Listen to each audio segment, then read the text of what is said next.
Good evening, free enterprise fans, and welcome to round three of the Lali-Ho League. Tonight, we have LadyId19 versus groundflier. My name's Vatasia. I'm joined tonight by Cubs Rule 21.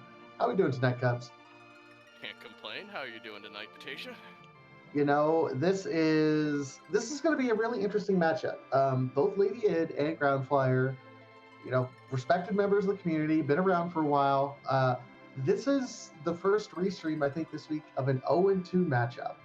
Now, the way the point structure works is a loss in this race would eliminate one of these runners from contention into the next round. If they both tie, they're both still in it. You need 10 points. A win is worth 3. A tie is worth 1. And there's only 3 more rounds after this. So a loss here is bad news for whoever's running. The old winner go home. An apt matchup for this time of year. It's true. It's almost like some other tournament that's going on that's out there that we can't actually talk about for copyright reasons. Trademark TM. No, this should be a very good matchup. I know I've seen Groundflyer's 2 matchups. I haven't seen much of Lady Id, but both of Groundflyers have been very close. I expect a very close match here, and we should see how this one goes. Yeah, I think I peeped in on one of Lady Id's matches on a Kagdar, I believe. Bringing a pretty good race, all things said. That's one of the things that we can say about this community. We're at the point in the maturity of free enterprise as a racing genre, really, where everyone who's competing is competent. You can't take any day off because you could lose at any point in time if you make a bad decision. One check here or there could be the difference in victory tonight. Absolutely. So going over the objectives, let me see. We do have a telestart, which, mixed feelings about. But we also have get edge, so we know there's an edge somewhere in this particular seed, and defeat Mom Bomb. That Mom Bomb one has me very curious. In the wrong spot, that might be one of the hardest fights in the game. It is a very physical. It can be a pretty speedy if you get it in a physical fast spot like an evil wall spot or even up on the moon. It can be very devastating. There's some ways around it and some ways that you can kind of cheese your way through it, but it's not necessarily an easy setup. So you're right, that might be interesting depending on where that Mom Bomb shows up. And then get edge, I don't know about you, but every time I run a seed that has like a really nice, like here's an edge or find a food out there, it is in the worst spot, like giant, where you don't want to go. So is tonight the night we see the fabled D-Machine Grind make a return? Ooh, that's not outside the realm of possibility. So, oh my. Well now.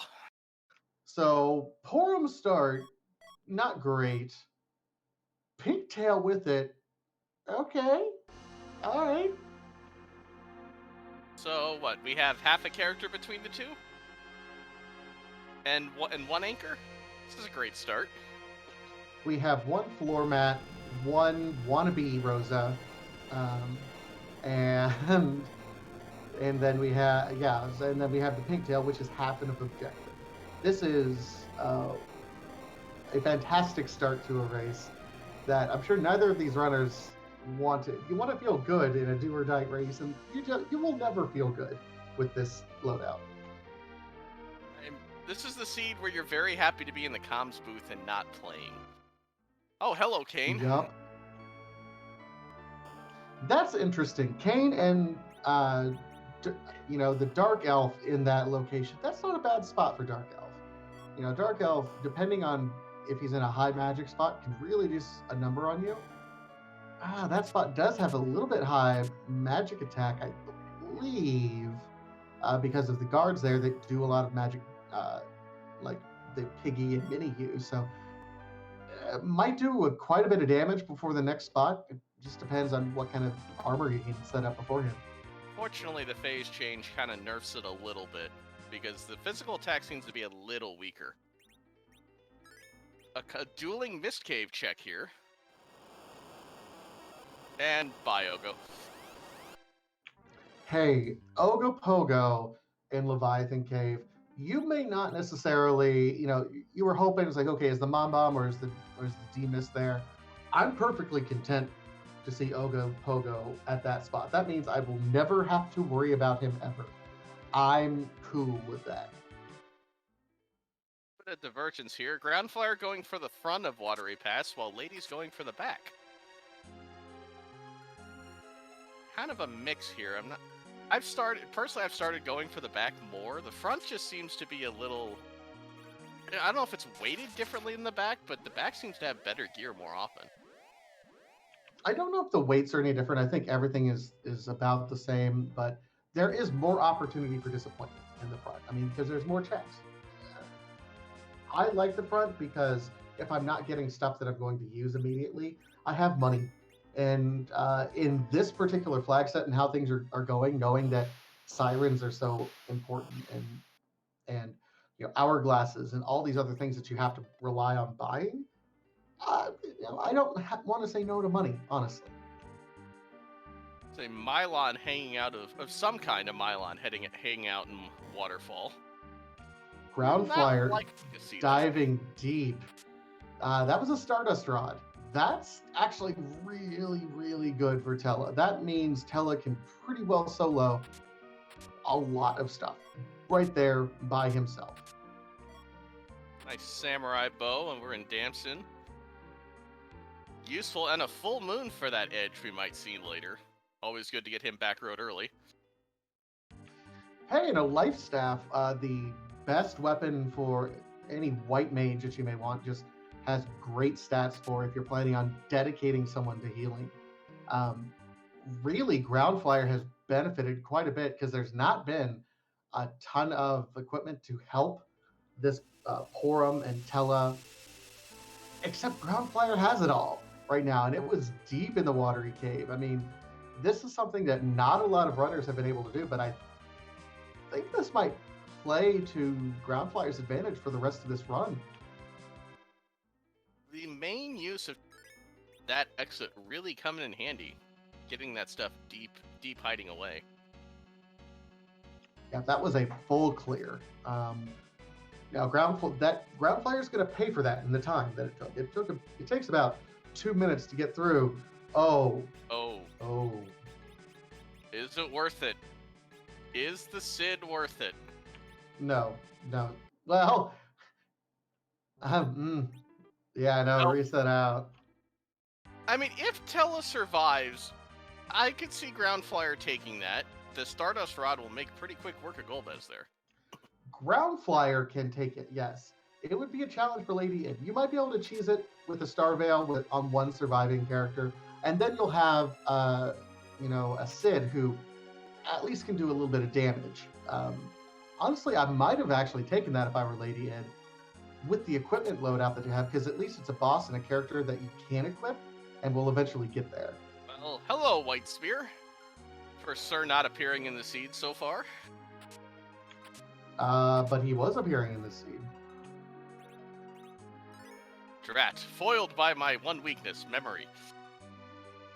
Yep, Kane's in the Baron Inn. It also looked like we saw our Cecil available in the Kaipo Sand Ruby spot. So, when you get the Sand Ruby, you kind of have to make a judgment call. Have I picked up any really nice equipment? Is it going to be worth going through that particular cutscene? A heroine robe for her Porum with that power staff. Maybe dealing a little damage? Oh, well, no. Looks like we're going for the bow instead. Samurai. Yep, we have ourselves a murder mage right now. Nope. Going back to this. Nope. Well, eventually we'll get there. Yeah. Just that penalty for having the bow and arrow in the wrong hand can be quite annoying. Heroine robe, and I think Xenocat makes a wonderful point. Shout out, by the way, to Xenocat, who is our wonderful tracker for this evening. Thank you so much. Xenocat makes a good point.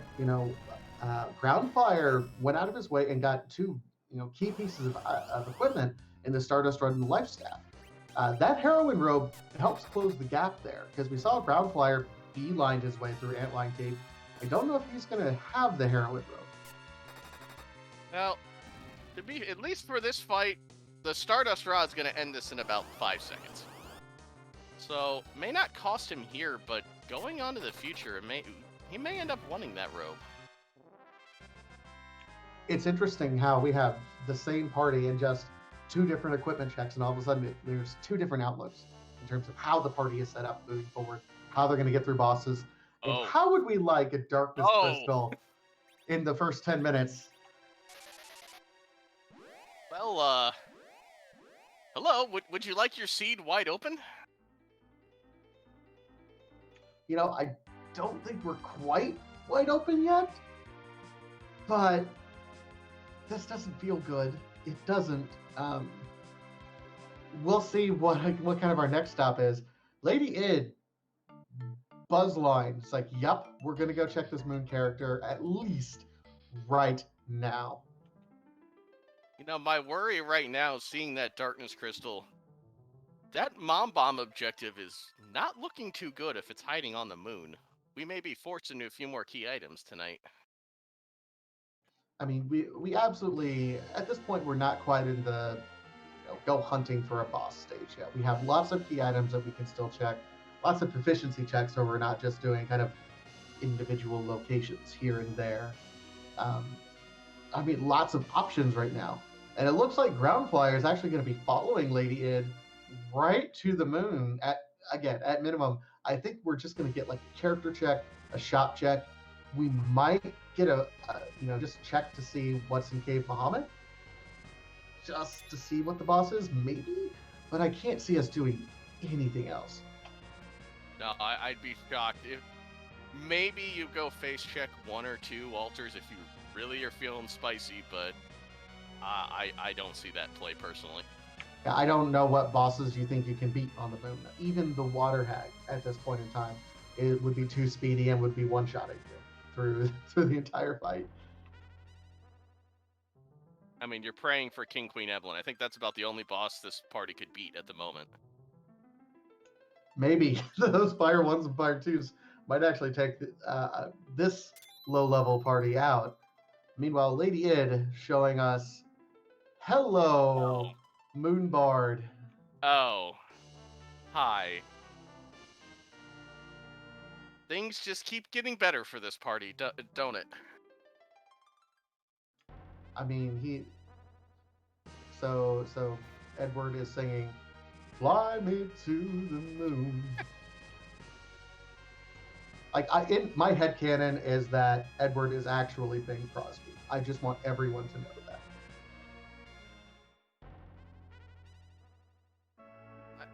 Oh, there's some nice coffins in that shop. That'll make at least a couple fights a little easier. It's nice. We do see Groundflier going out of his way to pick some up. LadyId, not so much. Says, I don't want to do any selling quite yet. And straight back to Earth for LadyId. No cape. Groundflier taking the Bahamut check. Bahamut has some good equipment in there. 4 free chests relative. So, it'd be interesting. Already rewarded. Crystal Ring. Boom. Huge early. Charm Rod, not as important. Especially since we end up having that Stardust Rod. Here we see Groundflier. This is one of the most interesting kind of choices that different runners have to make. How much do you loot? You can keep looting. There's so many treasure chests in this particular game. You can loot for a long, long time and never run out. How much is too much, though? How much time do you waste doing the looting? We've already seen Groundflier go deep and full clear the Watering Pass. Now he's coming over here, checking out Cave Bahamut, getting the 4 checks there, while also checking a one-off boss, which happened to be Asura. Groundflier is making checks while he can also loot at the same time. You have to wonder how much more looting he's going to want to do before it ends up wasting too much time. With this party, especially on LadyId's side, there's just not a whole lot that she has at the moment. It's just a couple spells from Tella, a bonk staff for, I mean, while nice for early, the bonk, the murder porum is handy to have, but that's quickly going to get outraced in terms of damage. Yeah, the murder porum right now, you know, might even be tough getting through ordeals. You have to think, you know, you don't have a whole lot of other damage options right now other than porum. You're gonna try to get through. Dancing Dagger Edward can do a little bit, but this might be a little bit rough. See a turtle here at Fabul. Worse spots to encounter this. Porum with Porum's getting through here though.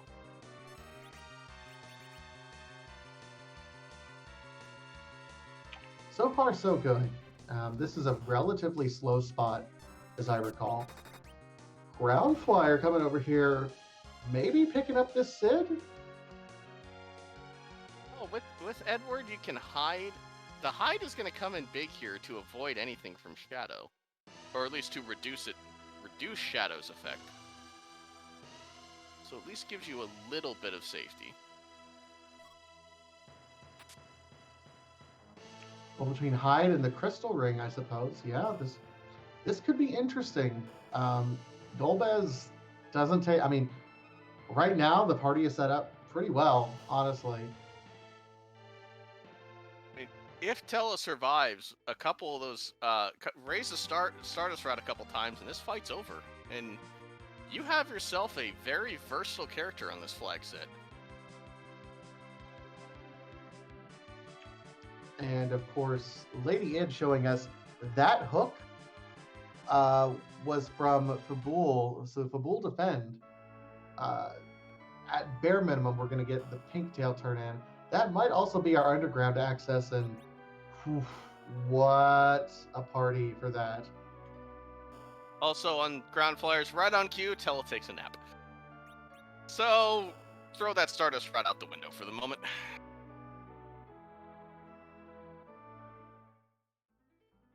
Very interested to see what we get from this this pink tail turn in. We already have a white spear for Kane, so depending on what's here, do you push Baron in before attempting to go underground? Or at least check in your character. Oh! I do, yeah. Oh. There's an X-Cal. I mean, that's nice. That an early X-Cal like this, I'm fine with it now in particular. Which, you know, if we end up getting a Sand Ruby, that means that Cecil is just kind of an automatic over there in Kaipo. If we don't see the Sand Ruby for a while, I'm going to be salty about that Excalibur later, though. Just heads up. I'd almost be tempted to do ordeals here. Just in case, if you run into a Cecil later, you can equip that immediately. We do have at least one boss check for Mom Bomb. I don't dislike ordeals purely for, if anything, just boss checks on their own, because there's 3 bosses that are up there. Plus a key item. It's probably a worthwhile check at this point. I mean, you want to get your Tella online as well. LadyId also, though, showing us, hey, there's sirens here in Evelyn Cave as well. Those sirens, they're a huge difference maker with the S standard flag on. You see him, you grab him as fast as you can. Especially in a shop like Evelyn that you're probably not coming back to. Absolutely. A stack of 10 will usually do you pretty well, unless there's just no other key items that are available until you need to grind. And here's the danger in that. Early Darkness Crystal with Hook, this is one of those seeds that very well could play out that we need all of our key items are just hidden deep into really high-level boss locations, or we might have to do a little bit more of a grind. So we'll see how this all shakes out. Start hunting around for some mute bells, take out a couple warlocks and Lunar Subterrane, and you're pretty much set for the for that hook route.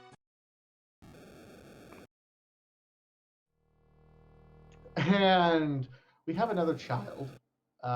So many low levels in this party. This is, oh So my. my question here is, how many anchors are too many anchors? The answer is yes. Yeah. So I'm going to go out on a limb and say if you polled the community of free enterprise and said, okay, what is your least favorite character to have in your party? And you put all of those out on a spreadsheet, the top five vote getters would be this party, each and every one of them. I think we have 4. Sid is, again, with this flag set, Sid has really sort of shown his usefulness, his versatility. Start off as the damage dealer and turn into the anchor you need later thanks to that dwarf axe. But yeah, this is certainly not the start you were hoping for.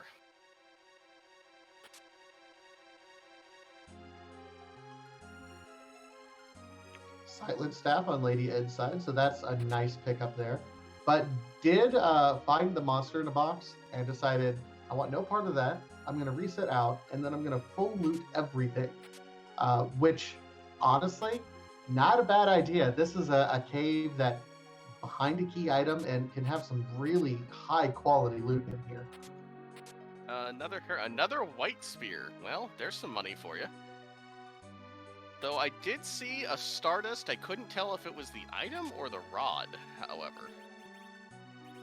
It looked like the item to me, honestly, but I could be wrong.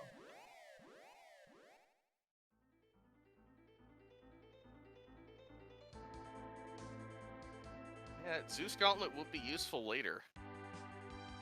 All this equipment for the cane, I think the game's kind of saying, go to Baron, get your cane now. But Lady choosing to go to her deals first. Again, as we said, this is a big play here early, especially if Mom Bomb's hiding here. It could be. This is one of those checks that, in my mind, if I'm running the seat, is easily justifiable to skip as a gamble. If you're trying to be aggressive, get into the underground as quickly as you possibly can. Hope that this ends up being nothing, and you can come back and clean it up when you're much higher level, and you blink and it's done. But if this ends up being something like Mom Bomb being here or the Magma Key being here, so you can kind of shortcut your way, then it would be huge. It would be a huge payoff.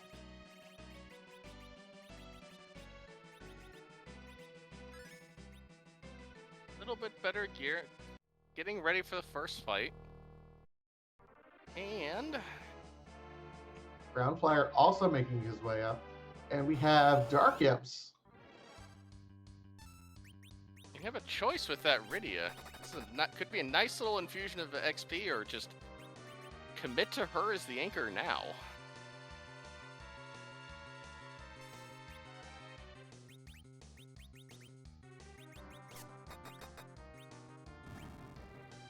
Xenocat keeps on cheering in chat.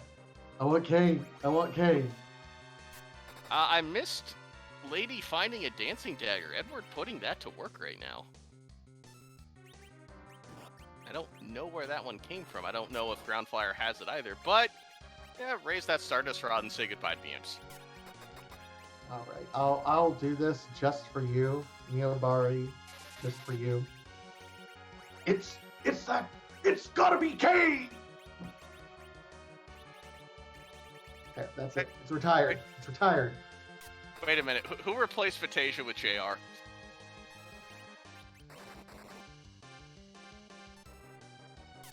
Do we have a comm switch in here? But we just trade randomly. It's okay. We borrow each other's phrases.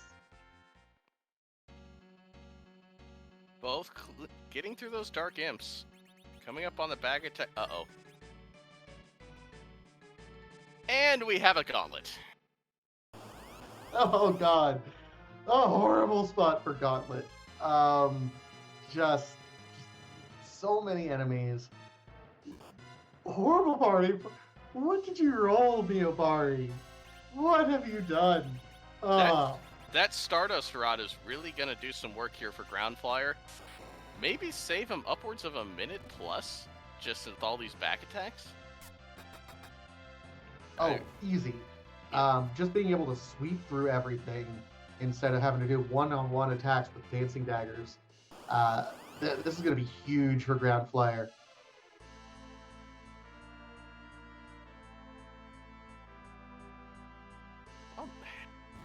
You almost would rather see this at the ordeal spot at the DKC. Get some cheap experience that you normally wouldn't see there. Yes and no. I think if you had to choose your druthers, yeah, you would rather see it there. Ground flyer, I think though, you probably are feeling pretty good right now. Knowing that ordeals, I mean, depending on what is up here on ordeals, he'll feel better or worse. But knowing that with everything that he's looted at this point in time, the only thing that is really helping this party get through large packs like this is that Stardust Rod that is in a way deep location that he can count on his opponent not necessarily getting. So I don't know, this is a hard call because you want to tell people don't loot too much, but then you see a race like this where looting too much is obviously paying massive dividends right now for ground flyer. I mean, he's already a full fight ahead, and it's only going to grow here with this last one with 7 enemies.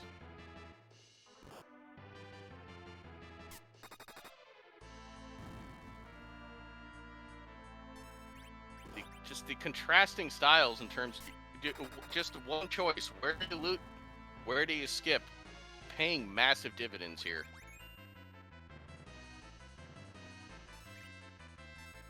My goodness. And these are, I hope someone in the community can help correct me, but for all the different places that the alt gauntlet can be, I think the largest packs of enemies that you possibly can find, I think are in this location up here on Mount Ordeals, because that, 7 zombie pack on its own, nothing, the smallest pack is even 3. So it's got to be rough for just about all the different locations, but knowing that your sweeper is doing so much work here, my goodness. And ground flyer through, he might get through the DKC before Lady even finishes up the gauntlet here. That's a big lead all of a sudden. It is. It's significant, and it's going to take a lot. I mean, unless there's going to be some other gambles, it's still very early in the race, obviously. But right now, ground flyer has done more things than LadyId, I think, up to this point in time, or done all the other looting that he has done, and now he's just made up all of that time with it, and now passed LadyId in terms of the straight line race. Well, hello, Rock. Adamant up on our deals with an Odin. Not a terrible place to see this. No, this is a fine place for Odin. That damage race you usually have going out the window here. Nice little 1,000 and you're out. This might be one of the better spots for Odin, all things said, when you think about it, because it's a DPS race anyway, and it has low HP, so perfect. So at this point for ground flyer, I think the next spot is Baron in. The game is just screaming for you to grab that cane. Plus, you want all damage you can get on the way down to the hook route. Absolutely, I tend to agree with you. You're looking at the party composition that you presently have. You have a Sid, you have the Stardust, which has done quite a bit of work up to this point in time, but it can only get you through the early game. Once we start talking about diving the hook route, that's more mid-game area where you need your damage to be a little bit more solid than that. And that cane with a White Lance, that would just be perfect on top of this party right now. And Lady just getting through the gauntlet, you can see that Stardust Rod saving 5+ minutes for ground flyer there. This is a very healthy lead heading to that cane to go underground.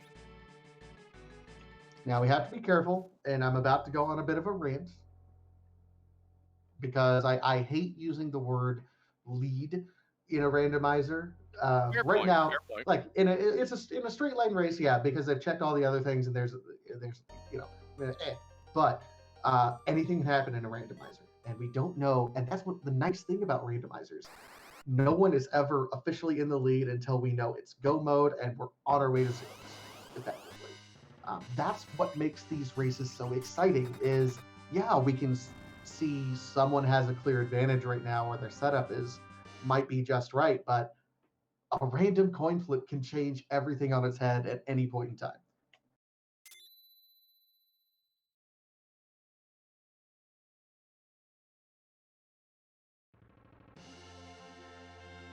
Geez, right about this time, I wish I had the cane now. That white spear, quick in and out. Though the Stardust Rod will make up for not having cane at the moment.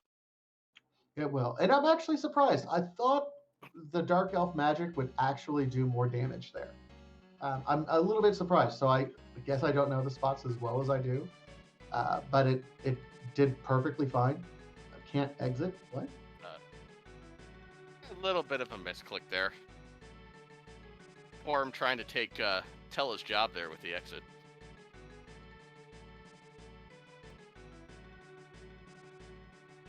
Our tracker pointing out that LadyId has already done a lot of the Eblin Cave checks, and groundflier, if he holds true to form, will take some time looting.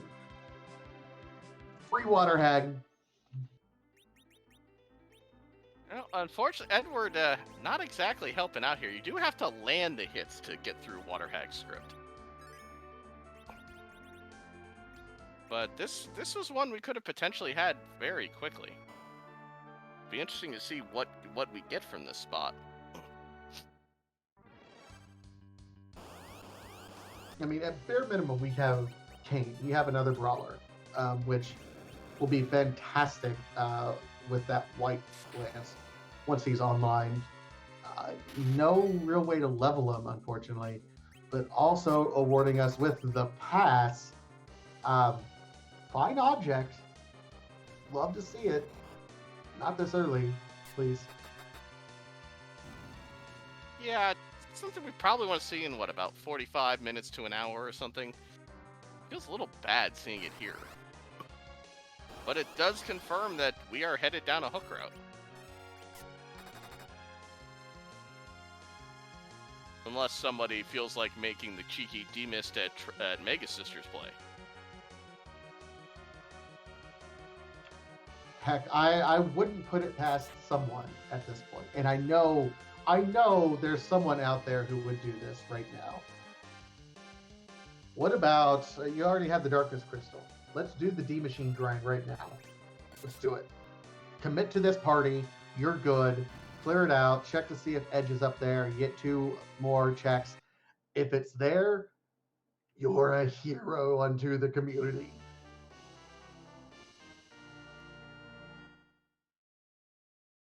I respect that play. I respect the hell out of anyone who makes it. I don't know if I could make that play personally. Oh no, I couldn't do it at all. Not with this party. Are you crazy? But if someone did. Yeah, thinking there for a moment before selling the Leviathan. That's the kind of thing that gets you through the hook route when nothing else does. So that's a risky move there from groundflier. It's true, but groundflier also doesn't have Rydia. Opted not to pick up that Rydia up on Mount Hobbs. Meanwhile, LadyId does have Rydia. So, we were talking about that Stardust Rod and how beneficial it is. Leviathan might be doing some heavy lifting here before long as well. Yeah, it's the chat pointing out Rydia is here. Oh, it doesn't know about Rydia. That is a very good point. Oh, oops. Okay, I thought it was no, because Sid was up on Mount Hobbs. That's right. Well, let's be fair. Everyone saw the Golbez and wasn't really paying much attention to the character at the time. The Golbez, nope. Wait, who was there again? LadyId is doing right now what I think is one of my favorite moves. Clearing out Eblin Castle. When you're just not sure about the levels that you're at and you want a little bit more gear, um, doing all of these checks and life glitching things appropriately you can get a lot of experience doing these particular treasure checks, enough to get you through the underground into the hook route. So I actually really, really respect this play from LadyId. It's something that I would do myself. Fortunately, running out of arrows there. Porum just took a major hit and damage. These Mad Ogres are going to be just quite a bit more difficult now.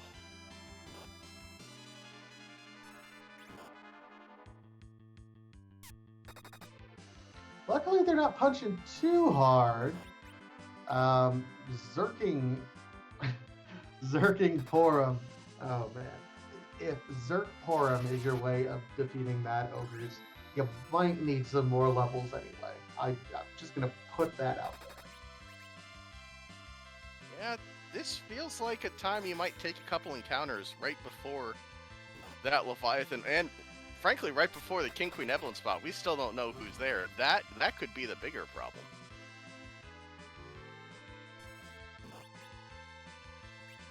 And we have dueling Mad Ogres.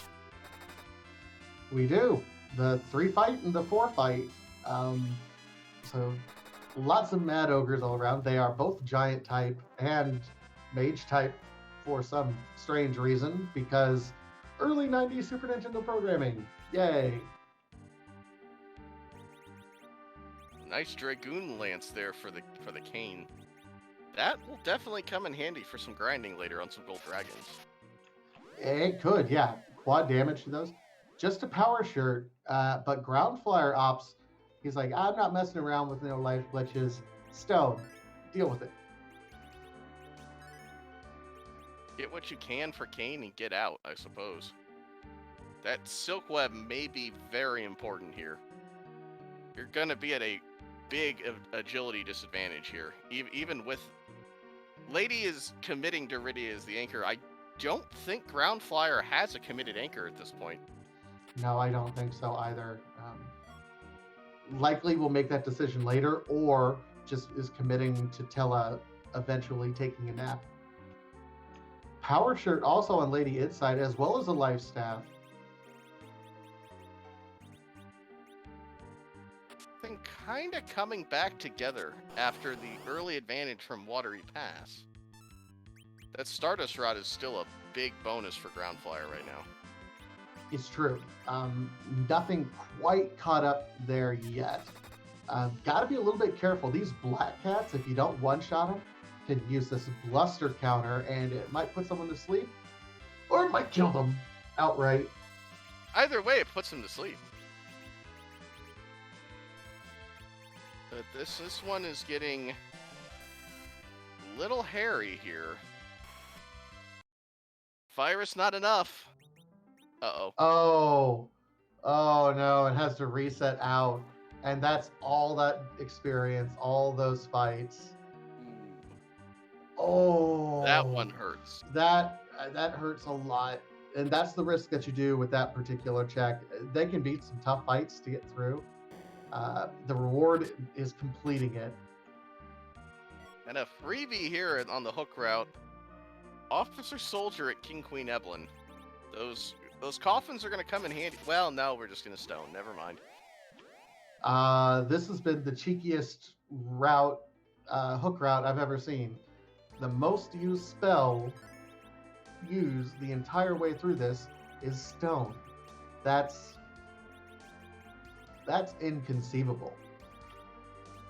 And now the fun part. How do you get through Leviathan with this party?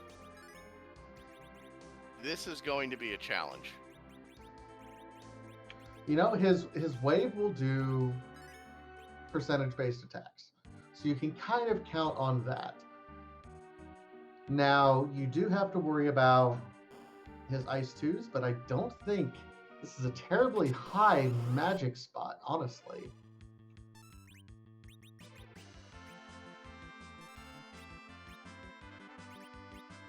This party just feels just feels so bad for this portion of the game in terms of levels. I mean, Kane would be fine if he had what 5-10 more levels, but Well, and that's clearly what LadyId is going for. Like, try and get the levels to where Kane is useful, because clearly you want to keep. You know, she has chosen to keep Rydia dead for her anchor. Fine, okay, I get that. Wow, that was some damage. I think those white arrows are on the Porum. Oh, that would do that. Yep, that would do it.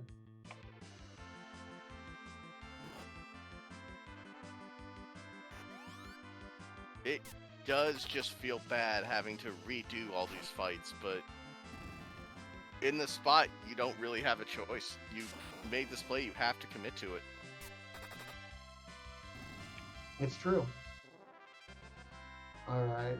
So LadyId through that fight, trying to get a few more levels. Blink. That's kind of a big one. Second X-Cal, well, Edge can throw it, I guess.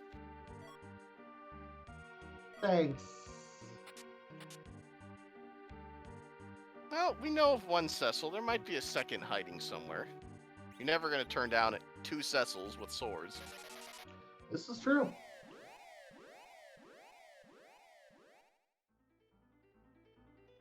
And getting a little hairy here against Leviathan for groundflier. That Sid is down.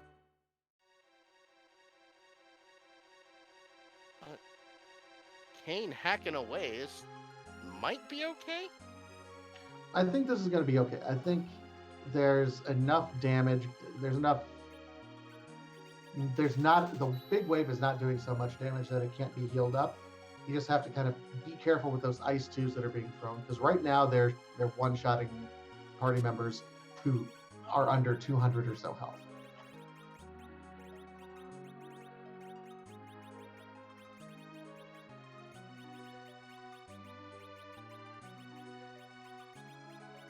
Or burning the elixir early. Well, you know what? Groundflier did find a second elixir earlier in Cave Bahamut. So using that to great effect here, getting those lit 3s back out. Hey, you know, the worst elixir used is the one that's never used. I don't care. Use them. You mean that item that I'm supposed to hold in my inventory up until the final boss and end the game with it? That's how RPGs work, right? Yeah, you don't get an achievement for the number of elixirs you have in your inventory when you beat the boss. I hope everyone understands that. Use your resources. And Leviathan goes down. Underground at 40 minutes. With this party, that's an accomplishment. Yeah, very clean play, all things. You never got the sense that groundflier wasn't in control. Even though party members were falling, he still knew what was going on and still had a plan of attack for the entire thing. So groundflier first into the underground. We'll see what decisions he makes. Really, you know, we have one half of another one. We have, you know, do we start doing more character hunts? Do we check dwarf early? It'll be really interesting to see what groundflier decides to do. Well, a free fight at the top of the tower in King Queen Evelyn, so might be straight back up the bottom of the tower right there.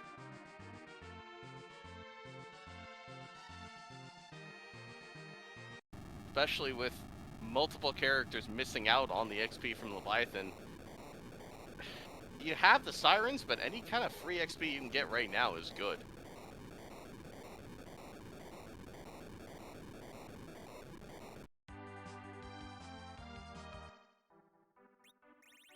Yeah, groundflier says, yeah, I like that free fight. Let's do it.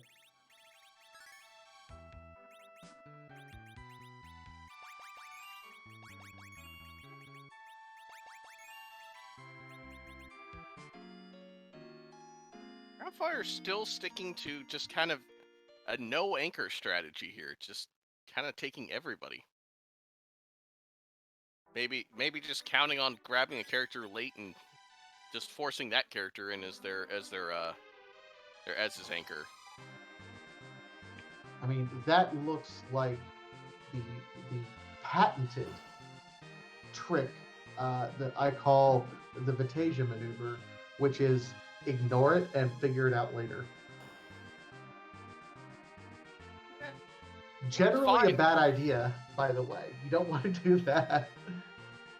I was about to say, it works fine until that wyvern shows up. And then you're having a bad time.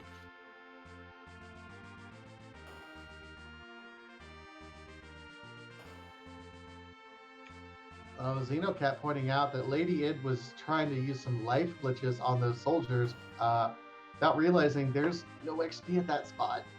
Oh, that hurts. Yeah, you just muscle memory kicks in there. Oh, I can life. Oh wait, and it just feels bad at the end. You go from what feels like a heads-up play into a oops. I think we've all done it. We've all just kind of derping through it. Yeah. And then it's, well, okay, where can I find life potions to replace those?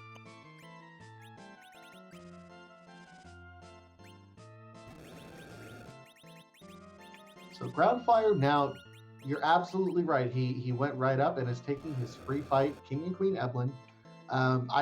Part of me likes this, part of me hates this because it's such a long walk, but it's a long free walk, and you walk longer distances for free checks. Let's be realistic.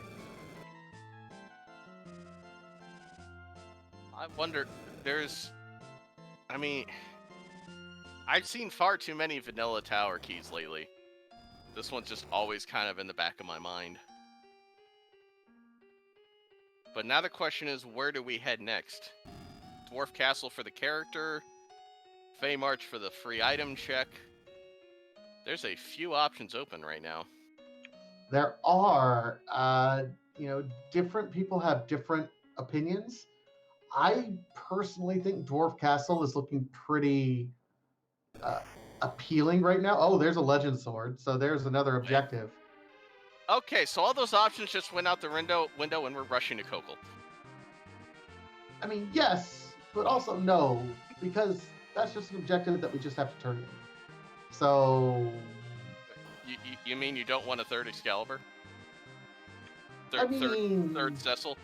It's not going to do us any good right now. I mean, the next time we are in the neighborhood, honestly, if anything, I'm looking at this and go, well, if I'm going to go to Kokol anyway, Dwarf Castle's on the way. I might as well do that.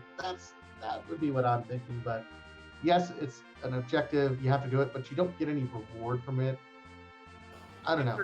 If you're gonna head to Dwarf Castle, though, I think you stop and pop a siren here, just for a little extra XP before that fight.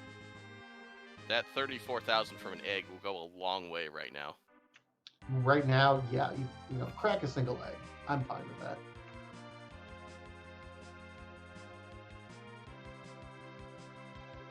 Groundflier, though. Oh, he's doing some other item shop checks, I think. Are we just here to validate the seed, by chance? Oh, well, yeah, Bacchus wines are a pretty good reason to come in here. I won't say no to that.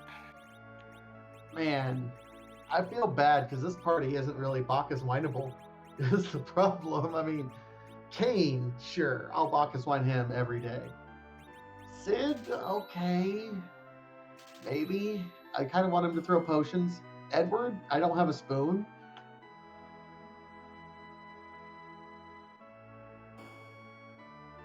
And do we get the job dwarf check? That is the real question here. A petroleum refinery operator. That's a new one for me. So, are we saying these dwarfs are actually oilmen workers, oil rig workers? This is why you're underground?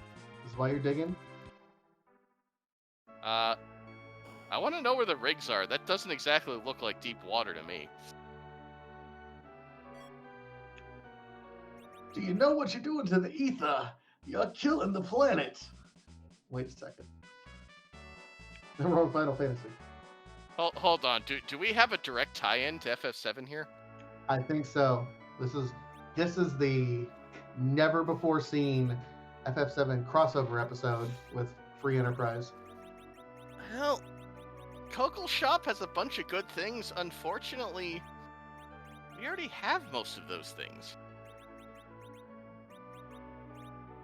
Protect rings are nice. Asserting dominance over the sea by selling the Excalibur, nice. You go out of your way to get the second Masamune for Edge here. Up. Scala heard FF7. She popped out of the woodwork. She's like the Kool-Aid man whenever it's like, did somebody say FF7? So Sephiroth Z Sprite confirmed.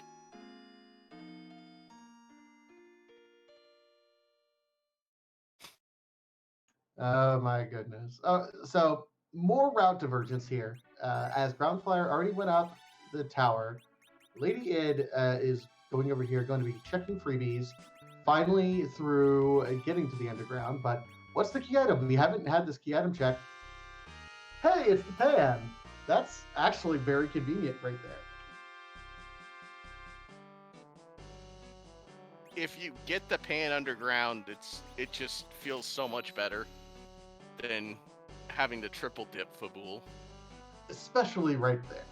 Especially right there, just before you go. LadyId now fighting the most difficult boss in this entire randomizer, the inventory boss. Some hourglasses were a nice pickup from the shop. Meanwhile, Groundflyer finding himself...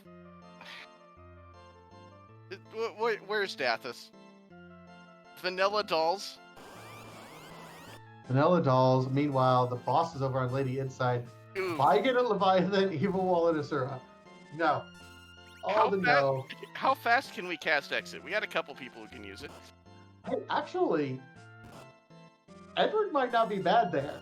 Like, if you can get Edward to hide against that Evil Wall will very quickly make his way across the party because that is a very fast spot and eventually start just crushing everyone. The problem is we'll continue to crush until the party's dead and continue to fight until the party's dead. And if Edward is just always hiding, the only thing it has to target is itself.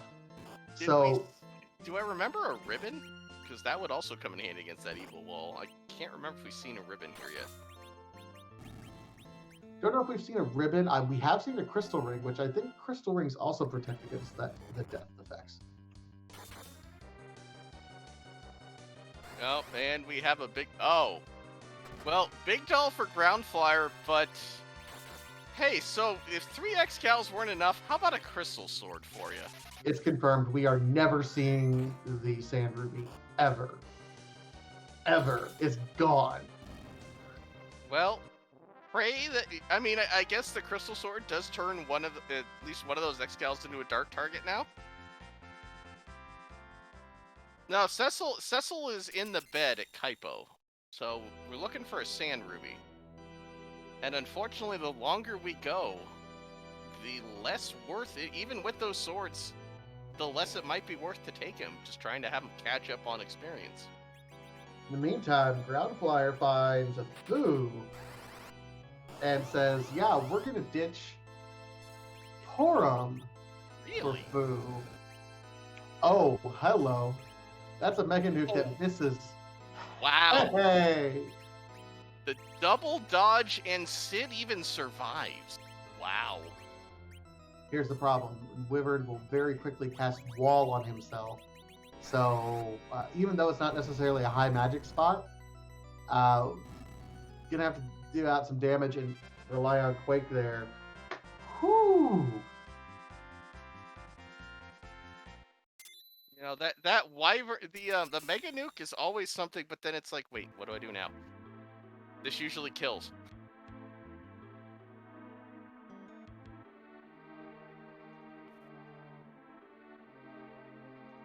Yeah, Foo just replaces every character. You're absolutely right, Berserk now. Foo does work. Foo got himself a few months off in Zuma Zone 3. He's back with a vengeance. Wants to make sure nobody forgot about him. Meanwhile, the most decorative necklace is an earth crystal. Tower of Zot, Paging Edge, the Tower of Zot. I'm real tempted to go turn in that earth crystal. Now, Groundflier still has some work to go into the underground, and he is completely ignoring his freebies, so ignore me right now. I do get the play. There's a decent shot that you're in go mode here, just from going to Zot right now, but at the same time, that freaky item check is hard to ignore. Very heads up play, switching to the Enterprise as opposed to the Falcon, getting ready to land, only because the Enterprise will always reappear with you when you turn in the Earth Crystal back at Baron. If you leave the Falcon there, you're gonna have a bad time because it will stay there, and you're gonna have to hoof it back when you're ready to take on Zeramus and turn in that pass. The old walk of shame. It is, and it does look like Groundflier cleaning out some inventory. So everyone, I do hope that it comes to everyone's favorite game. Raid that treasury! Yes, rate that treasury! Absolutely, as we're moving on. And we have Zeus Gauntlet, Stardust Rod, White Lance. So far, this is a ribbon. That'll be useful against that evil wall, yeah. Marsame, even. Another White Lance. So what I'm seeing edge out of 10 here. A lot of things to throw. A lot of things to throw. I mean, that was really kind of nice, honestly. Zeus Gauntlets, White Lances to spare. Murasame. Yeah, I gotta go. That feels like a 9 out of 10. Ribbons, Protect Rings, like that was a really nice, well-rounded treasury. About as good as you can get, especially since those tier 7 items can't be there. Yeah, with that crystal sword hiding out as well, this is look, all of a sudden, if we get that Sand Rupee, this is turning into a very Berserker-oriented party.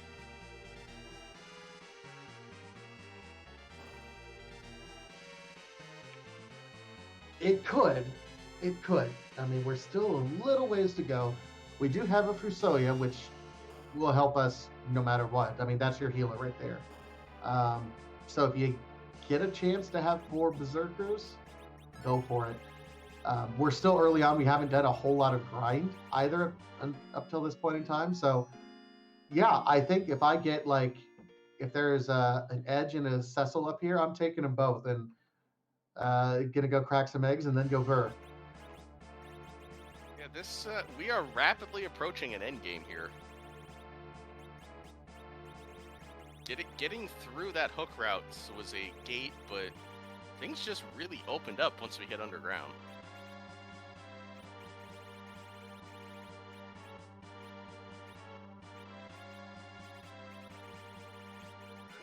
Groundflier setting up his equipment and going, oh yeah, we're doing pretty good right now.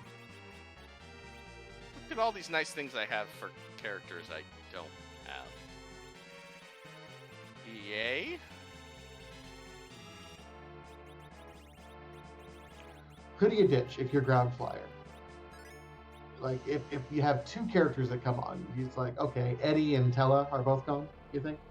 Oh, in a heartbeat. The only thing that would make me question it is how lucky do I feel about getting a spoon here? And in this situation, I don't feel that lucky. No, I don't think I'd do it even with the spoon. I don't care. I know people love Eddie, and I know actually if I'm sitting where I'm sitting, I know that Eddie can be used to abuse that Asura spot where the evil wall is. So I might keep Eddie for that, depending. But Groundflier doesn't know that. I think in this instance, again, well, first we have swag rocks coming. We have Evil rock. Wall won't off itself there. Okay. LadyId, meanwhile, showing us Sheila 1 and 2, Apple, and Luca Key. Okay. I personally have a very bad habit of forgetting or of last locationing sealed cave. Hey, I'll take another cane. Well, we do have plenty of white spears, yes. We have all the white spears.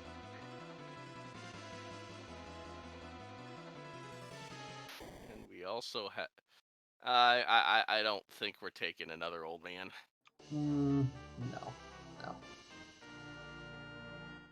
Meanwhile, LadyId, moving forward, doing her Earth Crystal, foregoing the treasury, which we know was stacked.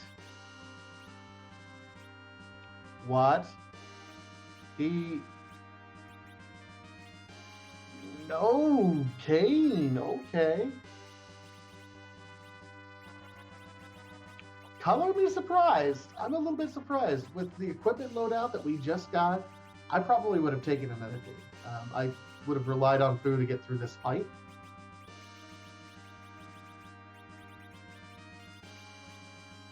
I don't know. I'm torn because we're at that point where it's, even though we haven't done a grind yet, it's very hard to convince yourself to take a character at this point that's not required or accessible. And I look at the party and go, Exhibit A. Yeah. It's always an interesting balance, though. It absolutely is. And that's, again, it's one of those things that I like about these randomizer races is, what feels right, what choices have you made, what gear have you picked up. There's not necessarily a right or wrong decision, especially in this case, too. It's just really interesting to see these runners think their way through it, especially I hate to say this, but these runners are both 0-2, a loss, and they're not out of the tournament, but they're statistically eliminated from the next rounds. So you got to wonder if some of these plays that they're making are based on just high risk gambles. Like, okay, here's what we're gonna do. Yeah, and I do find myself committing to parties earlier. Oh. That's evil! Oh my goodness, that's evil! Well, so you didn't have enough white spears, eh? Well, the one advantage to all this, I guess, is you're not going to have to worry about berserking Edge for the Z fight. You're just going to be chucking things the whole time.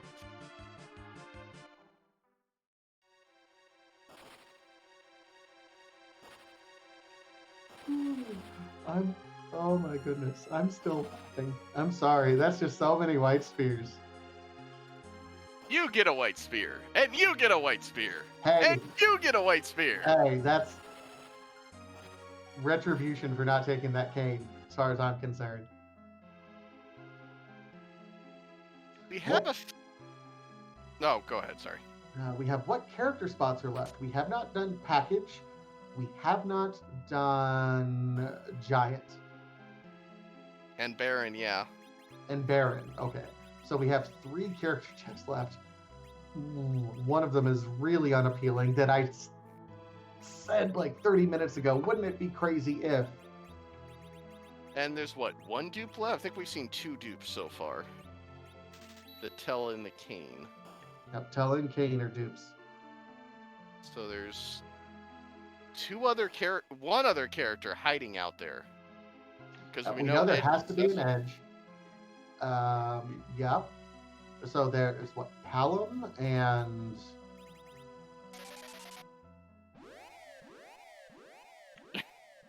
groundflier with the Jabate. It's like no. I'm gonna rethink that.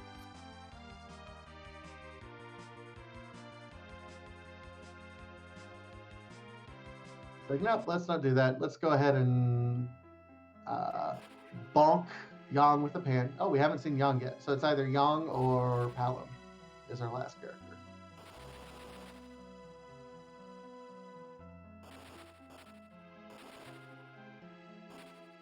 Or have we seen all 10 then? Oh, we haven't seen a Rosa either. Oh, we haven't seen. Oh, I forgot about Bay. Uh-oh, I'm in trouble. Yeah, this is... Where is that Sand Ruby, I think is the question right now. That might be the key to this seed.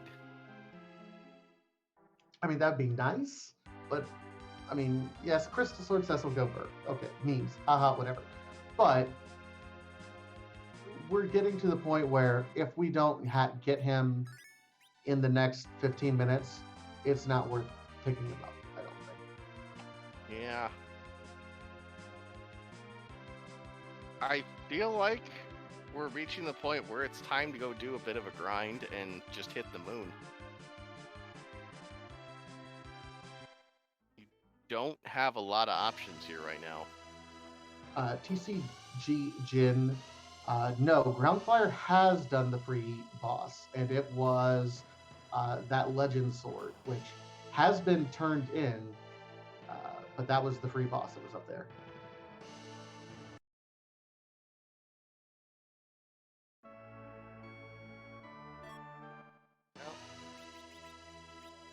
There's the sealed cave play, I guess. That's maybe the next spot if you're not feeling confident going to the moon.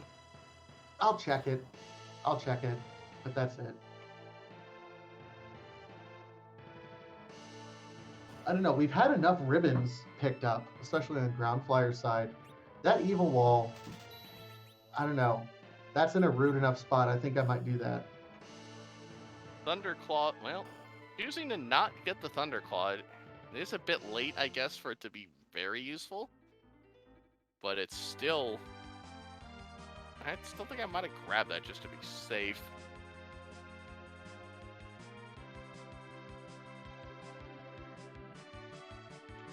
TCG Jin asks, so if you find Sand Ruby in the sealed cave, do you take it?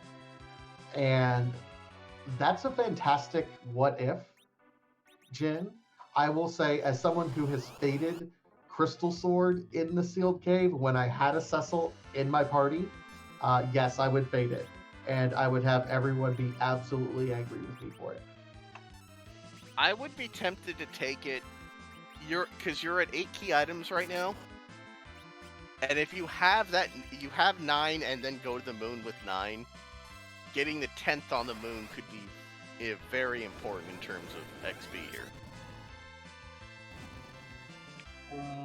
That might be it. Groundflier, though, gonna crack some eggs. Did finally kill his Edward. Says, you know what? We're at a good point. Now's the time. The 20 agility, though. You. That feels like trying to replace that Edward with whoever I can find. Meanwhile, LadyId doing the grind up on the moon at this point. I think this is Cave Bahamut. Yeah, Asura was here. I could see going for that. I would love a rune axe right now. I don't think we've come across one yet.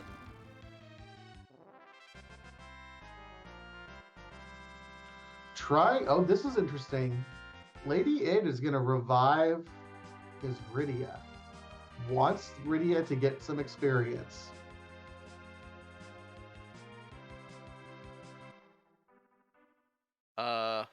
Oh, you know what? I think that was a misclick, yeah.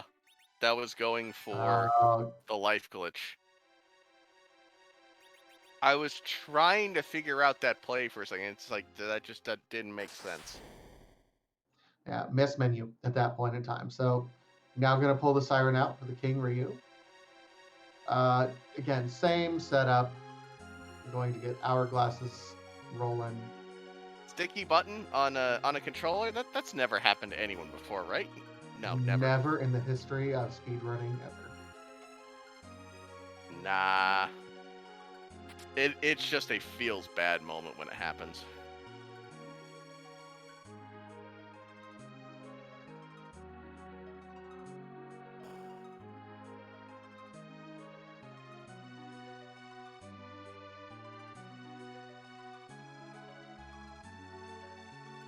So, heading on into Sealed Cave.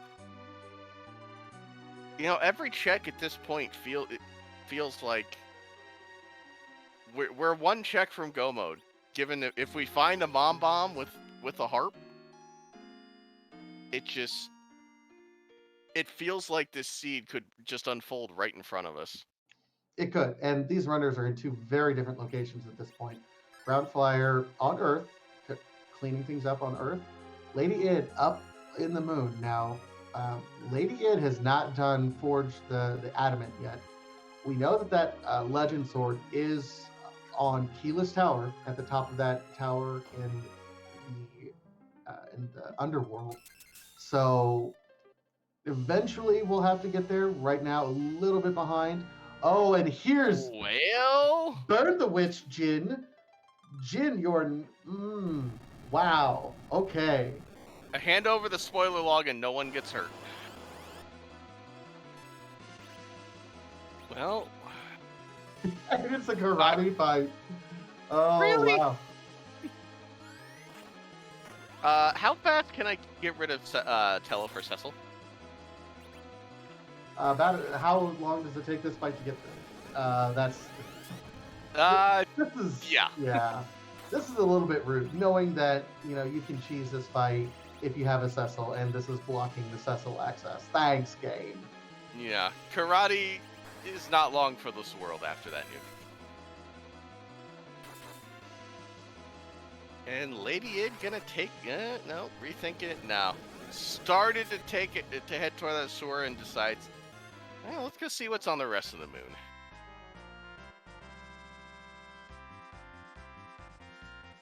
All right, so that's the question. It wasn't necessarily a terribly rude fight, and yeah, Groundflier, I imagine, is happy to get a Crystal Sword Cecil online. Didn't do a ton of grinding. Most of his party is in the mid-30s, which Crystal Sword Cecil can. There's no official catch-up mechanic, but the way your experience goes up, he'll be able to. Cecil will be in your low to mid-40s and well over 2,000 HP by the time the rest of the party's ready to rock. Yeah, again, we're sitting at 9 key items now for Groundflier, so we're just looking really for anything to get us to that 10.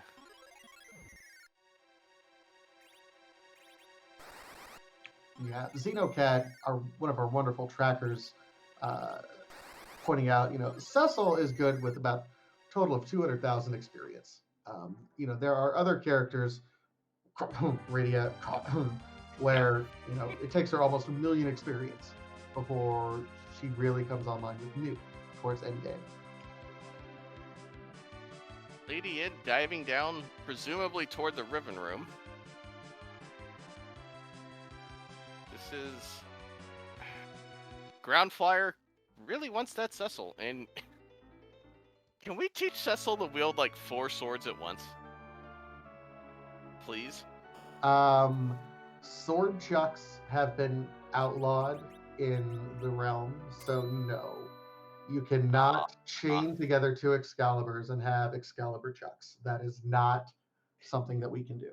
No, I'm looking to turn Cecil into Gilgamesh. Just see how many swords he can pull out at once.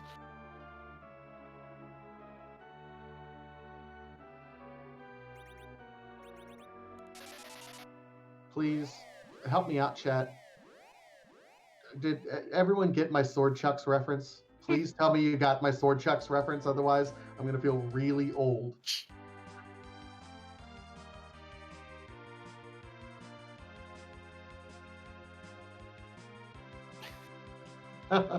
I appreciate. Okay, thank you. Whew. Well, Ribbon Room. And hi Val. Hey, we don't have a horrible party for that. Just keep that weak away from Fu and no one gets hurt.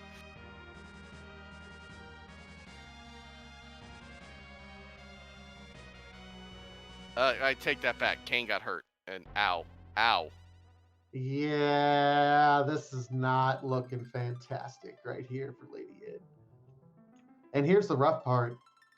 Kane lands, she'll attack physically. So either Kane is getting one shot or miss. Okay. This.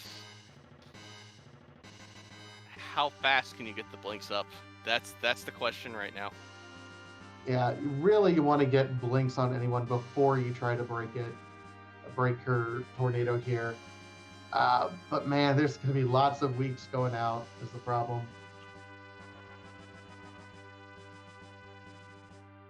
I know it's the ribbon room. I know it's 2 checks, but I'd be tempted to reset and see what else we have first. This does not feel like, at these levels, a fight worth taking right now.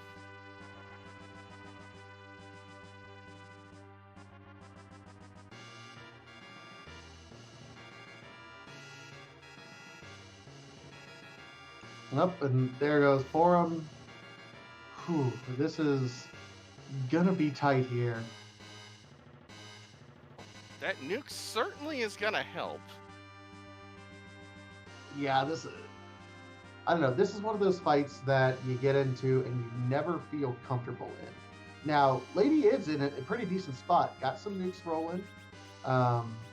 Set up just fine, waiting for the tornado, and will almost immediately turn around and get it taken care of. This is under control mostly. In the meantime, we're being raided by Free Enterprise. Welcome, everyone. I am Cubs Rule, this paired with Vatasia tonight. Please keep the spoilers to a minimum for those who want to catch the VOD from Free Enterprise later. But this race is kind of going in. Well, we were in 2 different directions. Now we're kind of converging back on this ribbon room. Yeah, this has been a back and forth, contrasting styles right now. Groundflier has been in an interesting spot. He was behind for a little bit, but because he'd done a little bit more looting, was able to catch up and dive a little bit further into it. He's done a little bit more grinding now and cleared out some more spots in the underworld.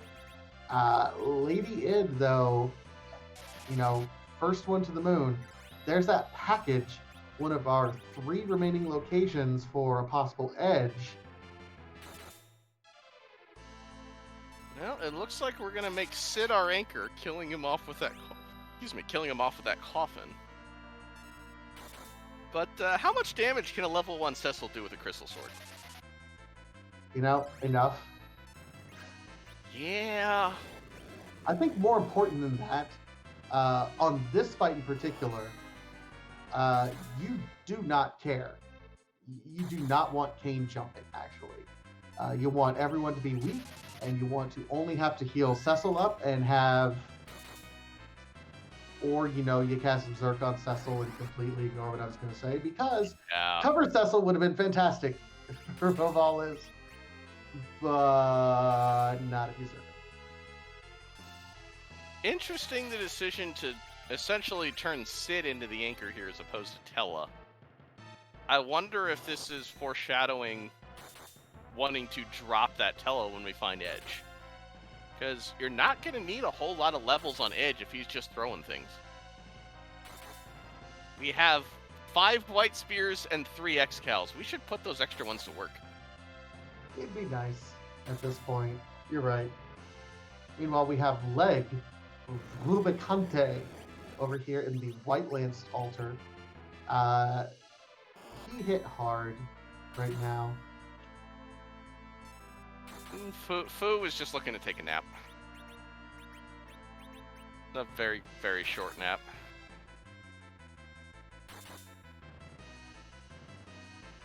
Now, as long as we don't fight, Rubicant won't use his counter script, which would be to cast Fire 2 on the entire party. As long as all we're doing is jumping and casting spells, we only really have to worry about, the glares here and there. Fu is out of MP. Haven't either, but this is a dangerous spot here. It's funny, all those White Spears we have Wouldn't you kill for just an ice brand or a blizzard spear at the moment? I know I've seen an ice brand, and I'm fairly certain we sold it. It wouldn't surprise me, especially when we were trying to get those sirens earlier. Sell the farm. But a microwave is just as good. Goes down. One of the two kings doesn't get the experience needed. Oh, you were wanting a spoon? Yeah, that is 10. Is no. That's 9 for LadyId. I think. Yeah, that's 9. So not quite at double XP yet.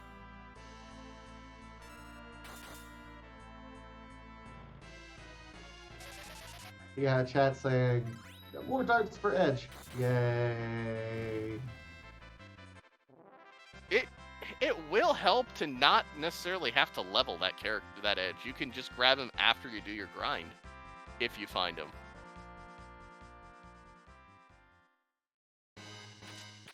Val down, meanwhile, on groundflier side, picks up Murasame and package. That is actually 10 key items on groundflier side, so double XP time, although, you know, Paladin Cecil's probably okay without it. Level 29 already. Cecil was at level 1. Crystal Sword Cecil was dealing out 1400 damage. My god.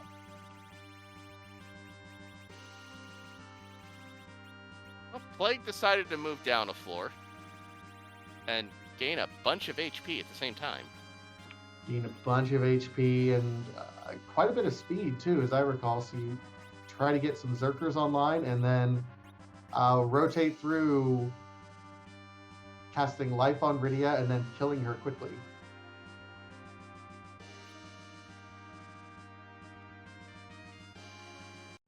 Playing a dangerous game there, though, making sure get her back down before the fight ends. Fu is Fu's zerking himself as well, so going just full zerk strats, trying to glitch play.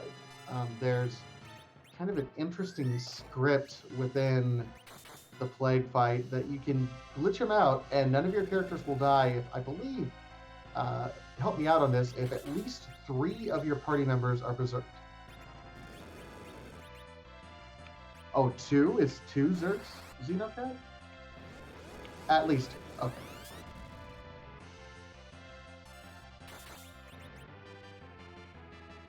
Well, Porum decided to take a nap before she could zerk herself.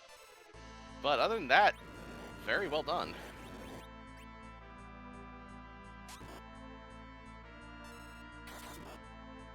Oh. Thanks, Well, game. I mean, that's 10 key items for LadyId. So, Yeah, it's a key item. It is certainly a key item, and that's about the best thing we can say for it right now.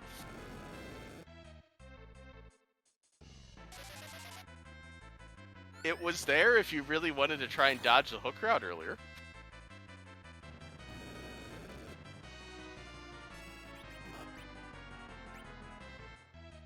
Looks like we're heading straight toward that wyvern spot.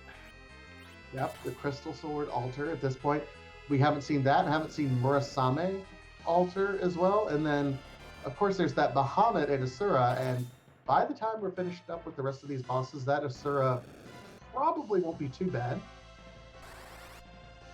Oh god, Demist behind package. The dream. With an edge. The dream.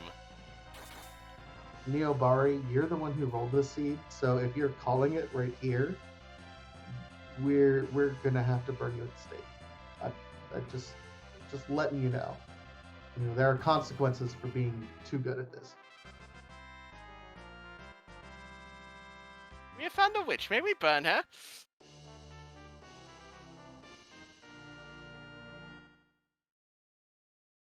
Oh, did we get the text there from Ruby? I missed that. Yeah, looks like we got some text. Oh, hello. This is actually really rude for Mom Bomb, I think. This got a little spicy there. Yeah, that thing is gonna hit hard, hit fast, and... Well, how about slapping another 10k HP on top of it? Okay, you want to blink and zerk everyone. Luckily, LadyId has 2 white mages ready to go, along with 2 melee, so we'll actually be able to get this set up fairly quickly. Groundflier, this might be one of those fights that Groundflier actually has a more difficult time, even though I kind of like Groundflier's team and party comp a little bit better, but set up for Bomb Bomb better on LadyId's side. That dedicated anchor is really helping out. Just to give everybody that little extra agility edge.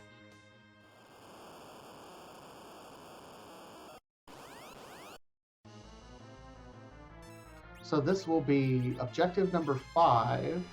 It'll be interesting to see if Groundflyer takes this. I've seen some runners who are trying to be aggressive, try to go back to the moon and kind of fade those 3 one-off locations in Bahamut and Crystal, Sword Altar, and Murasame, but don't know if Groundflyer will do that. He might full clear, which means we'll also have a 3rd one done, which means we are so very close to being done.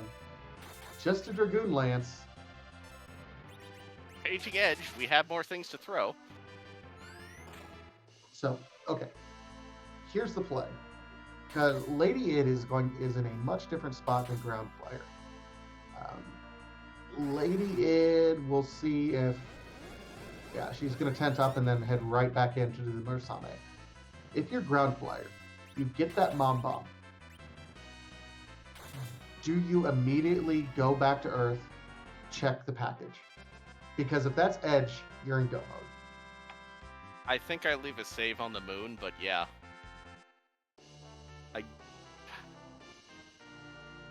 The boss there, you haven't seen Demist. Demist holding the Twin Harp could be a very real thing right now. Legend was at Keyless Tower behind King Queen Evelyn that LadyId did not check on her way down through the hook route. Yeah, that Keyless Tower we saw was free, and Groundflyer stopped and immediately turned around and said, we're turning this in right away because it's a free check. Got the Legend Sword, so definitely some value there.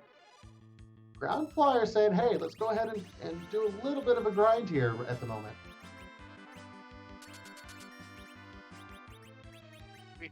We have more fiends. Oh, these are the 4 fiends. This will be over quickly, I think. White Lance, Yeah. Canes, yeah. And a microwave. Yeah. The elements are not long for this world. Oh, Toasty. That's just a casual quad 9s there from the Fire 3. Wow, that was a very fast... We did not see much of Ruby there. That wasn't just quarter leg. That was like a 16th leg. He popped up, showed his ankles, and was like, nope, I'm done.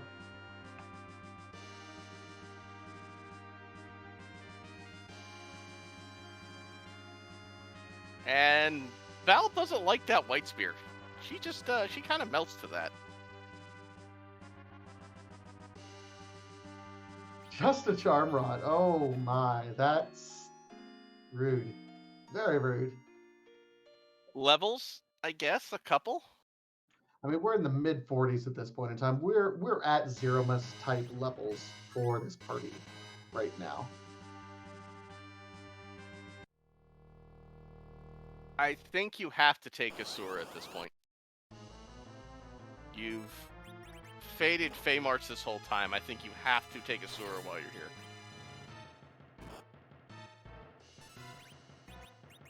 I think you do as well. You're at the levels right now where it's absolutely doable. There's no reason not to.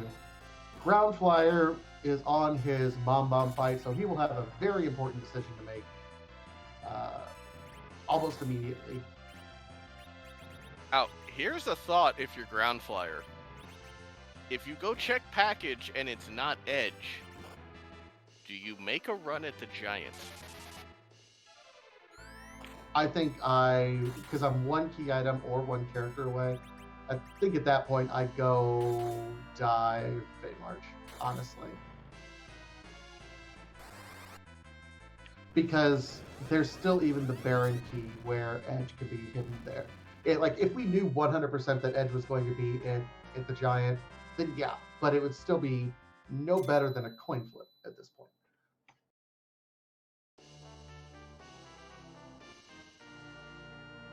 Yeah, it feels like it honestly is a decision that's going to make or break somebody's tournament life here. It's true. What's worse is I called it at 20 minutes in. It's like, somebody should go do this. We have the setup for D Machine. We have a Tello with Weak. We have we have a potential character check right there. If that's where Edward is, I just want to say I've called it. Oh yeah, we don't know that third dupe. This is true. Even with a spoon, I don't think we're taking an Edward at this point. Oh no, absolutely not. So groundflier does come back here to Earth, and that package is the thing that's staring down at us the most right now. We're looking for Edge or the Harp. So if this is an Edge, we're in go mode. If it is not, we'll see a quick reset from groundflier. Now, in this situation, well, there's our last character in Palom. So there's a dupe and an Edge out there. That's it. Also, our restreamer Neobar is saying, you know, Demas could be behind that package too, which is a bit of a deep boss. Oh my goodness. I don't know. That. Yep. I'll be honest, I'd probably check Giant before checking that. I probably would as well, just from a pure percentage perspective. That's one boss, and there's two in the Giant.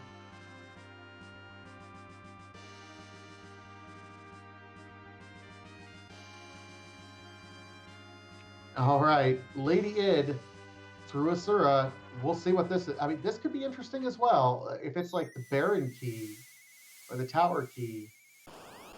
Oh, it's the Tower. Well, that things just got a lot closer. That's actually fantastic news for LadyId. Remember that Legend Sword is at the top of the tower. If anything is going to drive LadyId that direction to be able to complete objective number 2, that's it. And if objective number 2 also happens to have, you know, the harp there while you're turning in the tower key, this could put LadyId right back in there.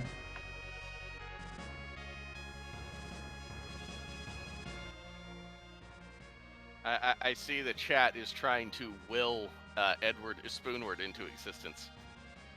Unfortunately, I think the only way we'd see an Edward is if you really need an anchor. I'm going to quote one of my favorite movies right here, or paraphrase one of my favorite movies right here. Stop trying to make Gilbert happen. It's not going to happen. And on Wednesdays, we wear pink.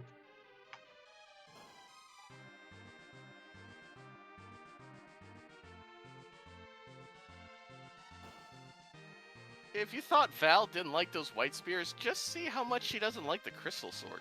That was fast. It was very fast. It was incredibly fast. Blinking, you missed it kind of fast because I blinked and I missed it. Yeah. Well, could we have a Demist here at the tower? Is that what's going to be hiding here? It would be really interesting. All right, what do we have? Oh, a Bahamut that we're going to melt, which is fine. Yeah. We'd not even... for a second, I wasn't sure we were going to see the number 5.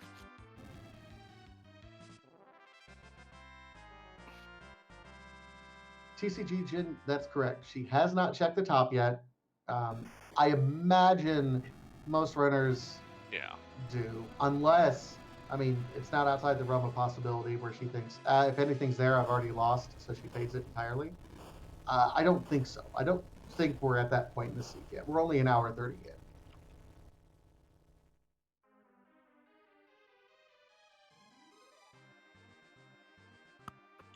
Yeah, there we go. Right up to the top. That left turn from the cannon. Up, please.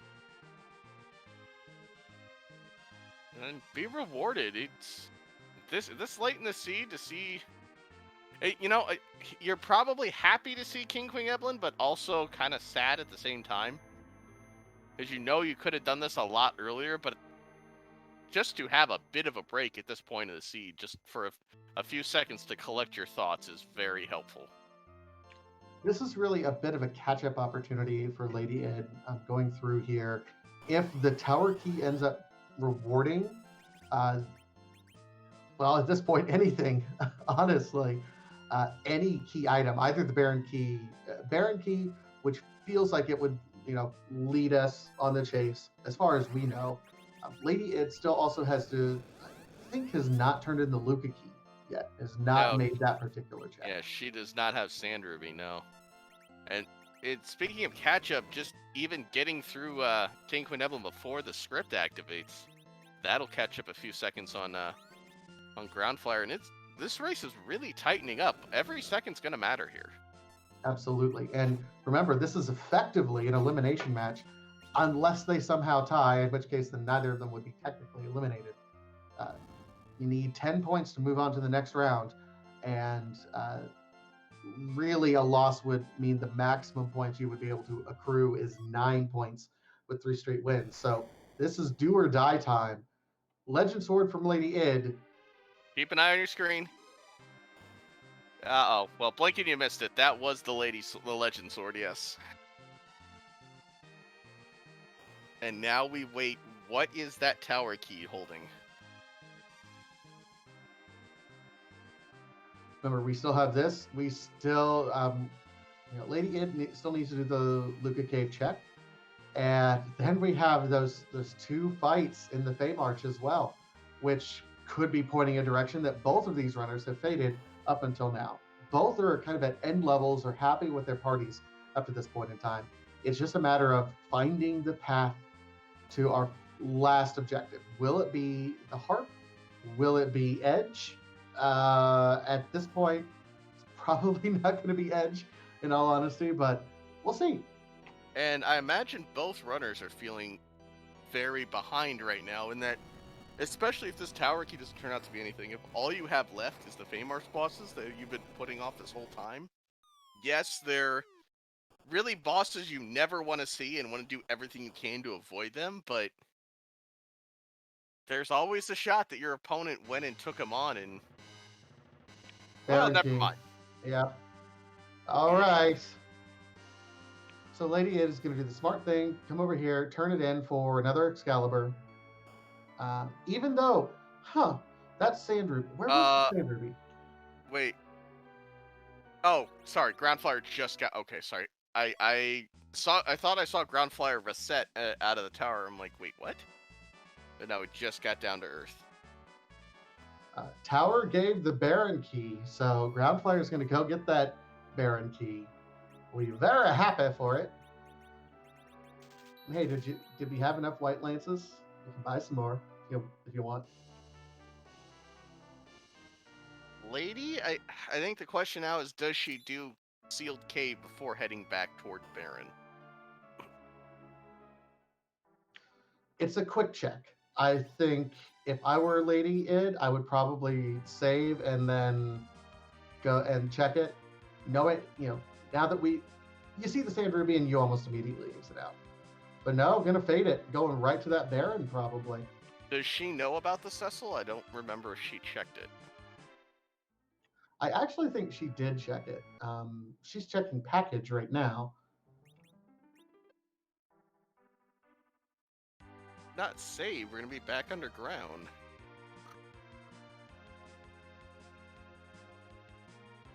Nope, straight to Baron.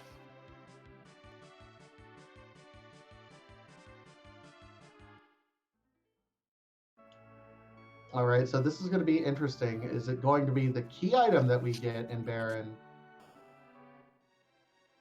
Okay, which do you do at this point? Because there are two checks down here. One of them is going to end up being the rat tail, I think, statistically speaking. Maybe, no, because that could still be in the Fey March. Oh my goodness. So do you check Odin, hoping that it's the harp, so you can get out of there faster, or do you just bite the bullet to do the cutscene? I think I do both, to be honest. I think I do the cutscene first, and then the harp, and then Odin, and then if neither are here, I think I go cry. To be perfectly honest, this is the Fey March you've been avoiding the whole seed, or the giant. I don't know. I don't know where I go at that point. If you faded giant up until this point in time, we're not going up there just because the edge is there. Honestly. Too many cutscenes, bosses are too hard. The bosses there are objectively going to be more difficult than the bosses that are in the giant, I believe. Like, for example, I don't think we've seen Dark Knight Cecil. Like, Dark Knight Cecil would be horrible. He would slaughter people up in the giant, I think.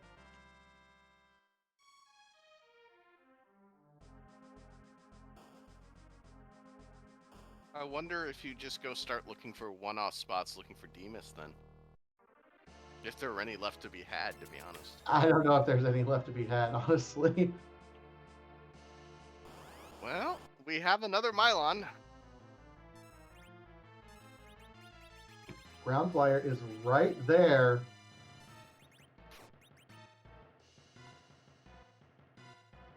I don't envy either runner in this situation. This is... I don't know. This is about as big of a coin flip as you're ever going to have. With everything riding on the outcome, too. Welcome to Randomizers, everyone. And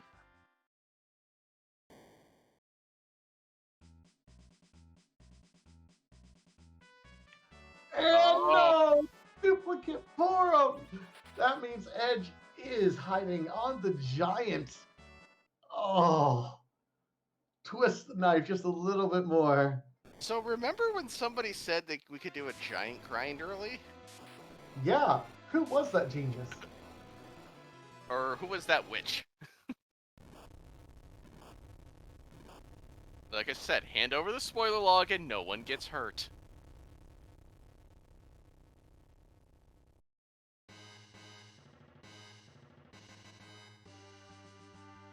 All right, it's not over yet. Groundflier is following the same path as LadyId. Now we have a bit of a cutscene. Rat tail, random key item, harp. We're back in go mode. Just a moment. Well, you know that Rydia you've kept on the floor? Well, keep her on the floor. Yeah, in the immediate, we run toward Odin right now. I don't think there's any other option. I mean, there are other options, but there's no other smart options. I do tend to agree with folks that if you've made a calculated risk to avoid doing the Fey March bosses up to this point in time, you have to stick to that gamble. I'm a big proponent of runners sticking with their gambles, whatever they may be, because going any other direction, hedging your bet, is an interesting way to finish in the middle of the pack in large group races, and a horrible way to lose a one-on-one race. Now, Lady did check the character at the package. Neither checked the boss. Which, if the Demist is there hiding the twin harp, oh boy. I mean, that's just the definition of a rude seed at that point. And this would be one of those seeds that would be entered into the Hallows, into the, Groundflyer's doing it. All-Star Hall of Groundflyer is Fame. doing it straight to the giant. You know, okay, so let's think about it. You have 3 bosses to fight, and you're trying to find 1 key item, or you can fight 2 bosses and guarantee you be done.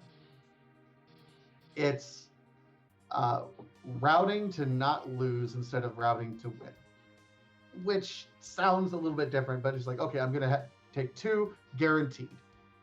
Crystal Ring. Oof. That one hurts. So 1 boss down on LadyId's side. Now 2 kind of rude bosses.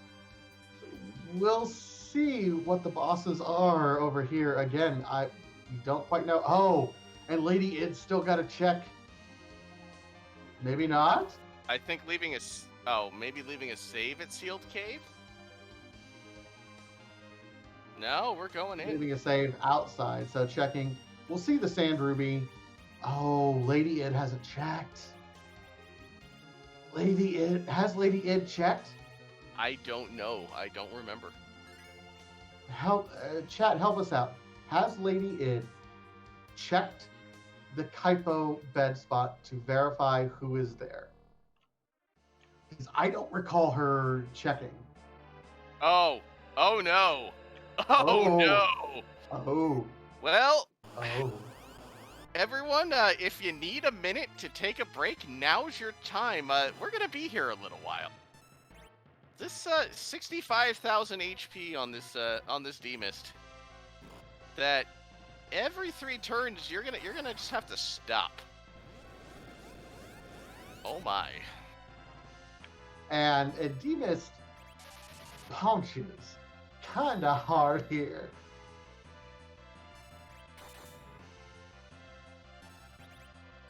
LadyId making another save just in case inside. Yeah, it's gonna hit like a truck, but at least you have those turns in between to get blink up. Well, not if you already berserk somebody. I did miss. Groundflier took the Porum. Groundflier did take the Porum. I think slightly better anchor than a Sid, who's already gained some levels. LadyId walking out the Sand Ruby. Oh no. Yeah, I think that's telling us she did not check the package spot or the Kaipo bed. I think that might be the decision at this point in time. If you haven't checked it and they're still doing the character, this feels bad. We still don't know who's at CPU. And we're still, even with Fu launching off nukes, we're going to be here a little while. It's true. This is a very difficult combination of bosses. I would think this spot in particular is probably the second hardest spot outside of Zero Miss. And we have so many different strategies for Zero Miss. This fight, strong attack, strong damage, strong health pool, can be just a rough fight no matter what you do it. So this is probably the worst fight, the worst single spot in the whole game.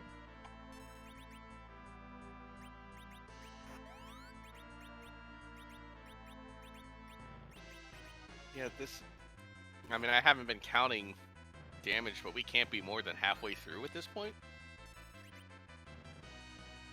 Fu trying to refill on MP. Empty Eyes saying, so we were obsessed with D-Mist because we're pretty sure it either has Twin Harp or an item that leads to Twin Harp. It's just another check that has been out there that is in an out-of-the-way location at this point.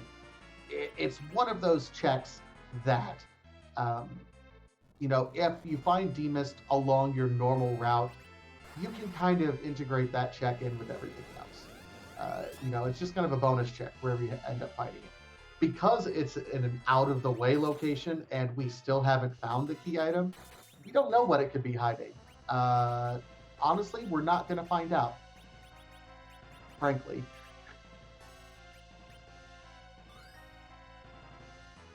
Lady making a save outside Feymarch, presumably going to come right back if once she sees no edge. So this may come down to who's in that spot over at CPU. Yeah, and I'm not entirely sure. I know groundflier is trying to speed up the fight as best he can, but has had a lot of cold mists through this D-Mist fight. So swinging away free when D-Mist is in the mist form, kind of stretching this fight out longer than it needs to be, and allowing LadyId to kind of get back in this. If there's a quick boss fight here, and we have the heart very quickly, it's still going to be a close race, honestly.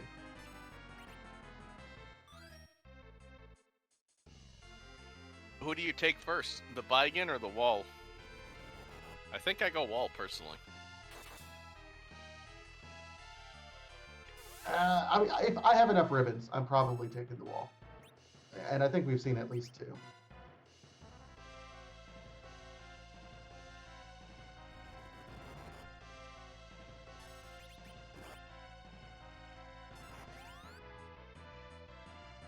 Yeah, wall is slightly less rude. Baigen is interesting because you could quake away the arms fairly easily. You just have to get into the rhythm of making sure you quake every round. Doesn't have quite the speed of the Asura spot. There's the D-Mist down. Now we wait to see who's hiding at CPU.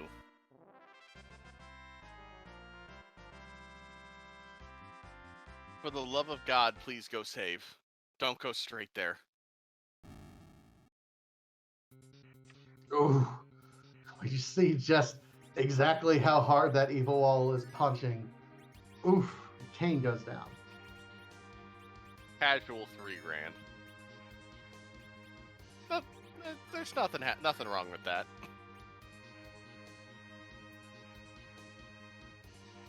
Oh. No saving, swag walk. Oh God, no. I would not be able to make that. Oh my. Oh, it's a 3 guards fight. Wow.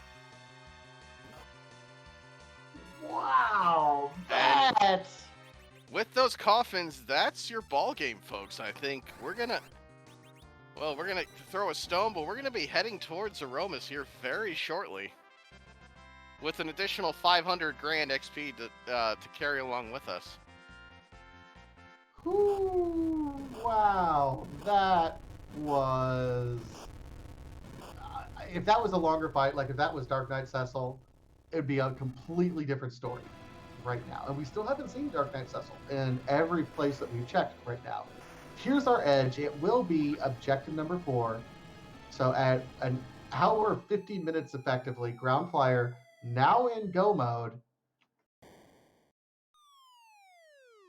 That I can't get over. I know you're trying to save every second you can. God, not saving there. I don't think I would not be able to make that play. Good Lord. I mean, I'm just gonna say I called it at something like 20 minutes into the season. So, you know. So you're welcome. To both Groundflier and Lady, when you watch this one back later, please direct all complaints to Vitasia. This is his fault. We're gonna take the heat off of the restreamer for once. And the swag fly over to our secondary entrance. So for those who are relatively new to the free enterprise community, that pass has a second little quirk to it.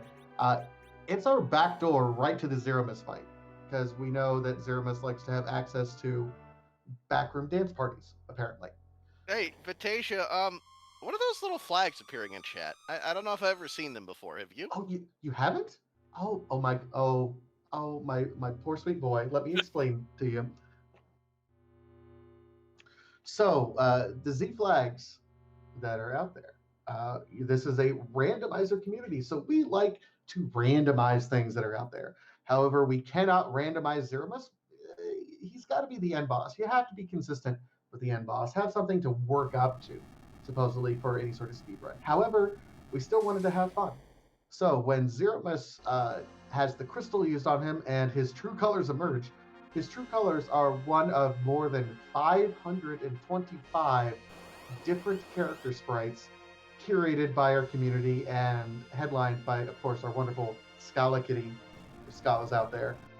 So the Z flags are always emblematic of whose butt are we gonna kick tonight? You know, I got one a couple weeks ago in a practice seed. I'm really hoping for a certain for a PK sprite. It is one of the greatest things I've ever seen. But what do we have?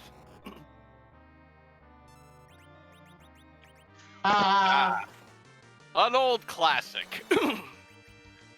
Bananamus. Ah, yes, DK64. Too many hours of my childhood spent. This sprite is Oh, it's bananas. a new one. Okay. Bananas.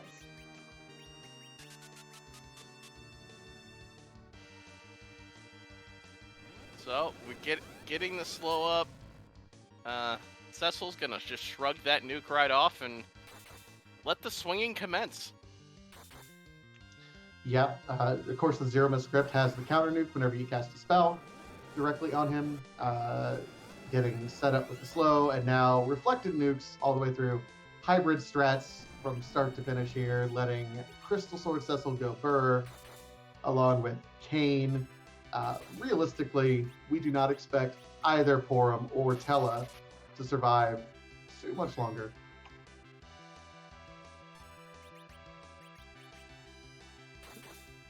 Frankly, I'm surprised Porum has survived this long. That Big Bang's taking its sweet time coming out there. Yeah, having a level 10 Porum as your agility anchor there in that center spot really does a number on what Zeromus is going to be able to do during his entire fight. This is the first Big Bang, and we've already dealt quite a bit of damage. I don't think we see a second Big Bang, if you want me to be 100% honest. The big news here, Tella survives. Wow. Nice little low roll on that Big Bang. Well, Well, it never was mind. nerfed. Yeah, it was a nerfed Yeah. Big Bang, so... Meanwhile, LadyId is making her way through Baigen. Those arms, those always regenerating arms. We're through. Will we see a Twin Harp?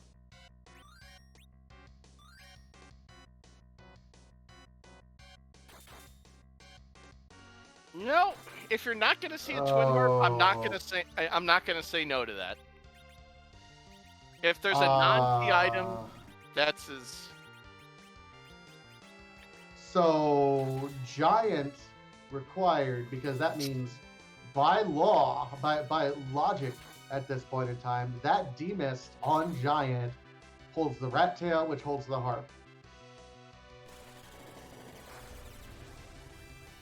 Okay, take back what I just said. I don't want that adventure now. That means the call I made at 20 minutes into the race would have won the race. Well, unfortunately, you've already been Oh, wait, we have rocks. Rocks have been sighted. That is the final chance. That is it. GG groundflier. Absolutely. It looks like GG Groundflyer with an official final time of 1 hour, 55 minutes, and 39 seconds.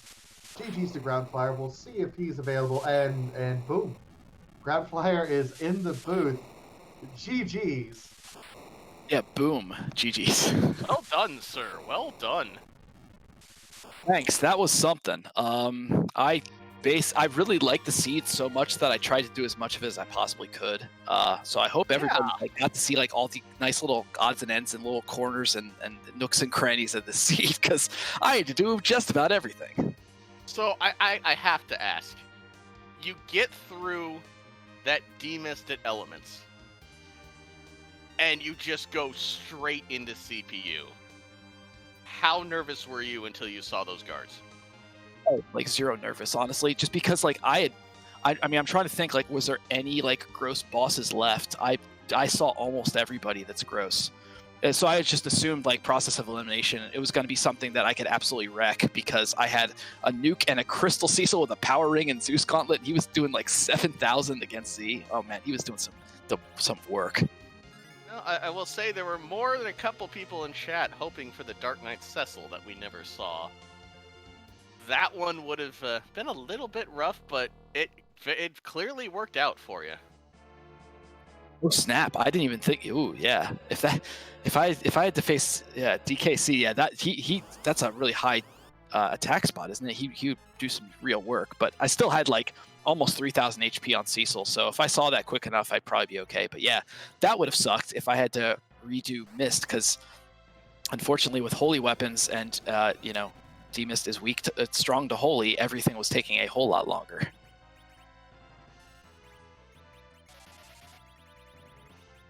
Yeah, and it was just one of those seeds that, opened up for you relatively early. Darkness Crystal early, Hook was relatively early in that first kind of sphere locations. What's your thought process when you go through that? Like, okay, do I want to go up to, how early do I want to go up to the moon? How early do I fade it? What's your decision-making process at that point, especially that early in the race? So really it boils down to, I knew I had an objective with a gated character, and so I was like, it would behoove me to not check every single gated location.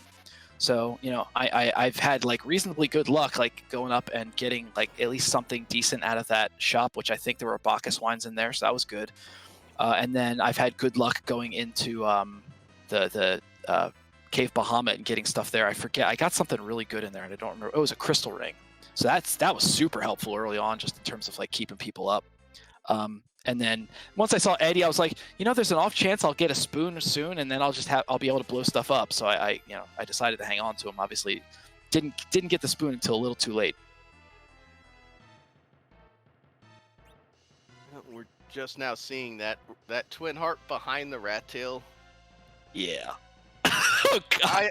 I think everyone's been waiting for a required giant seed on these flags, and get it.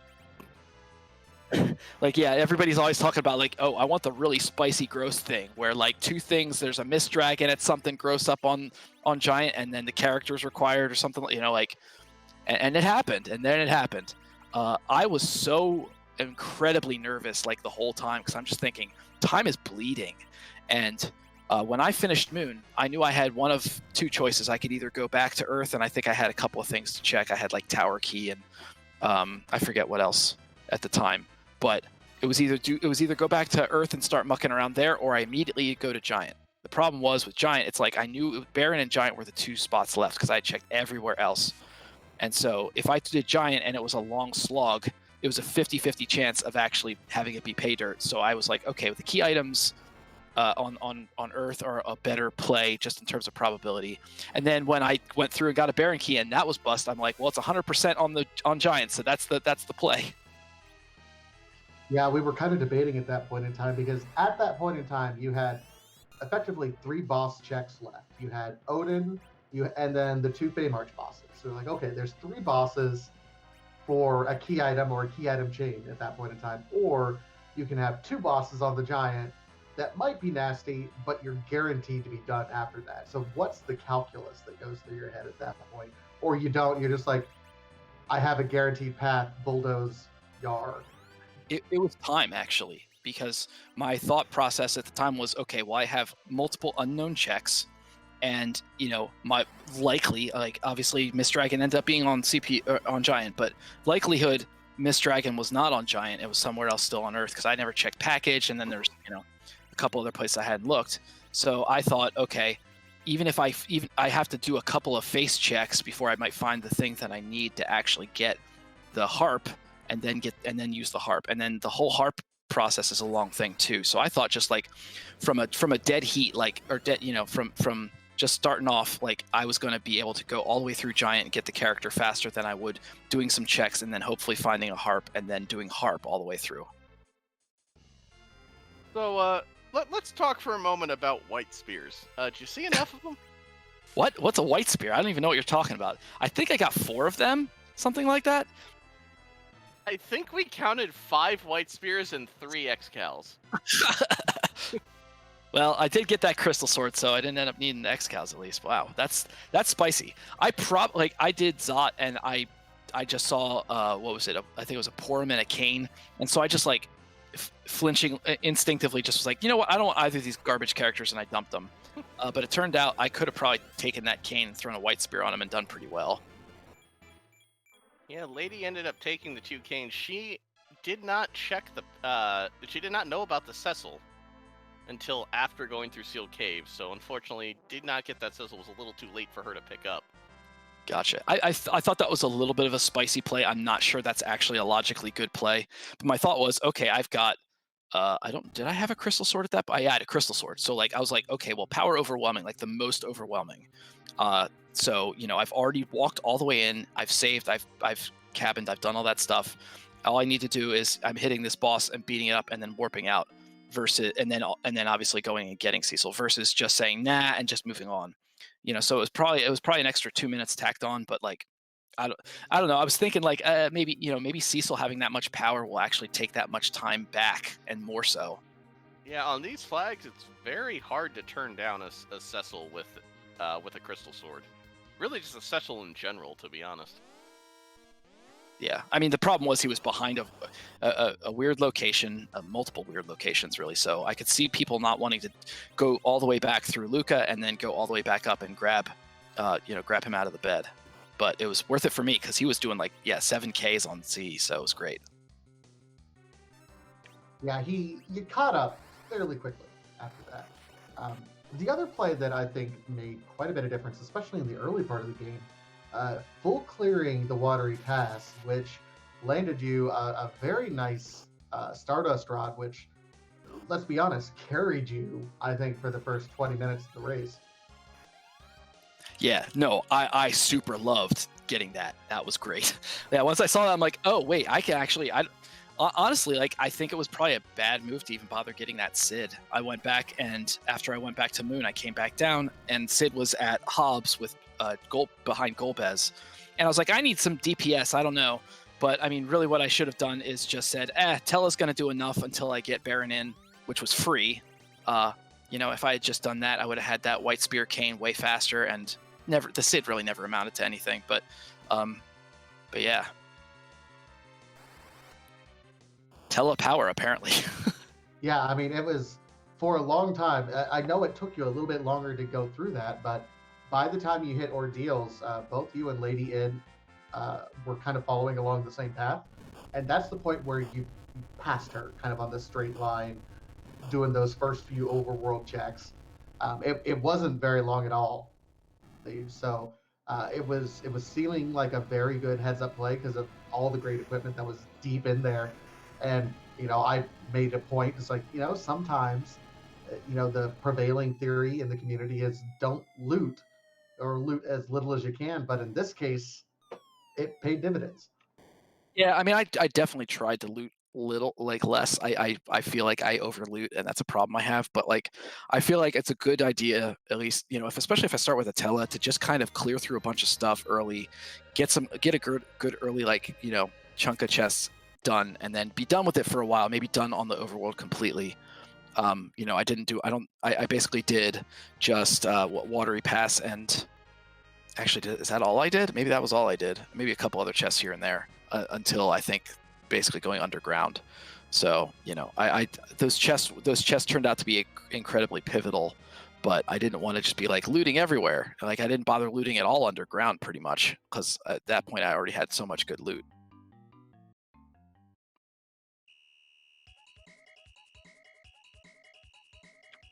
Meanwhile, LadyId on her way over to her Zeramus fight, taking the swag chocobo. All right, I approve. That's fantastic, and doubly so because the Falcon was parked there. Oh gosh, there you go. Yeah. Oh, sorry. Now I'm doing commentary with you. But yeah, I also did like finishing Giant, going, I'm just gonna land this bus over there. Freak out all the people in Troya. I'm down for that.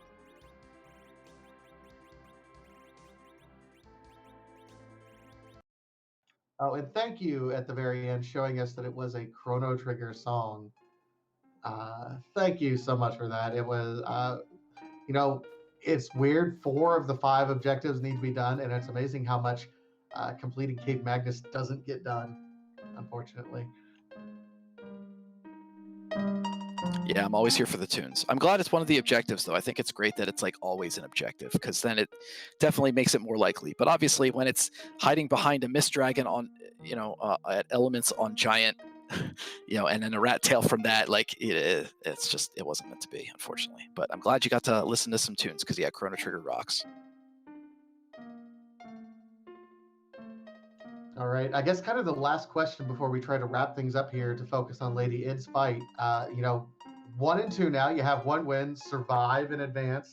At this point, you're in kind of survival mode for the rest of at least this first round of the tournament. How are you feeling? I mean, obviously a little relief, but then it's also like, oh, yeah, right. I lost the first 2 matches, so literally every match from here on is an elimination match for me.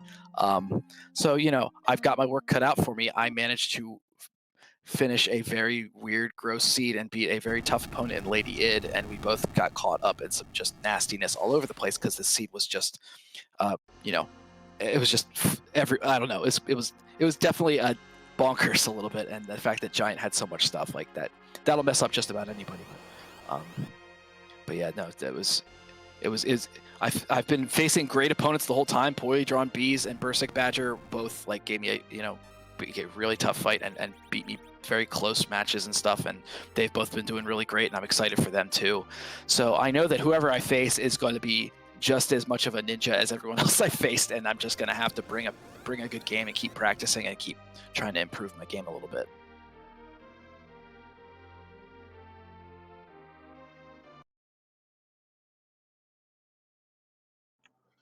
Awesome. So, any final thoughts as we try to get things wrapped up here then?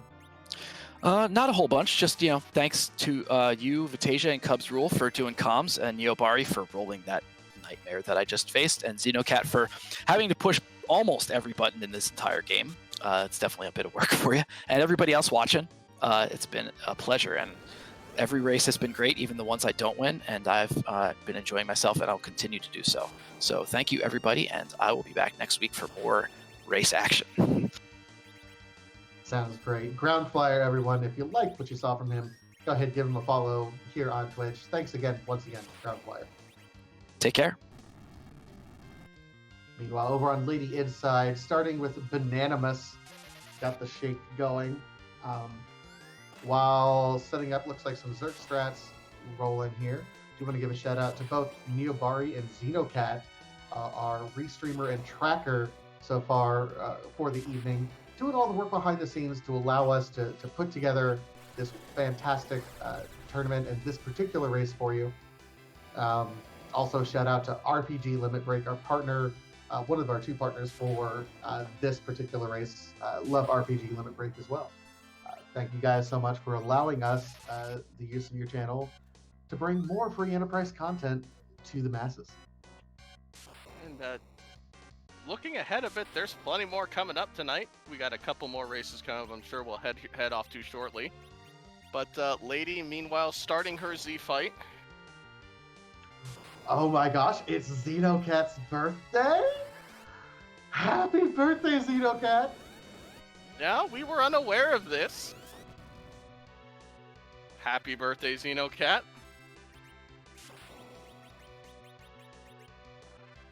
Just an outstanding member of the community. Shout out to Xenocat.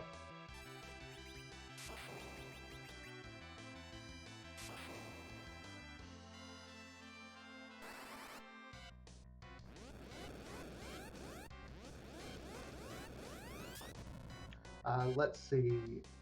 Going on also as we're going through everything, Random Mania 2 has Posomorpheus versus Sorbius, and that has been going on for a little bit. Just started about half an hour ago over on the Free Enterprise channel. Is Denari versus Gaming with the Ring. So there's still lots of randomizer action going on tonight.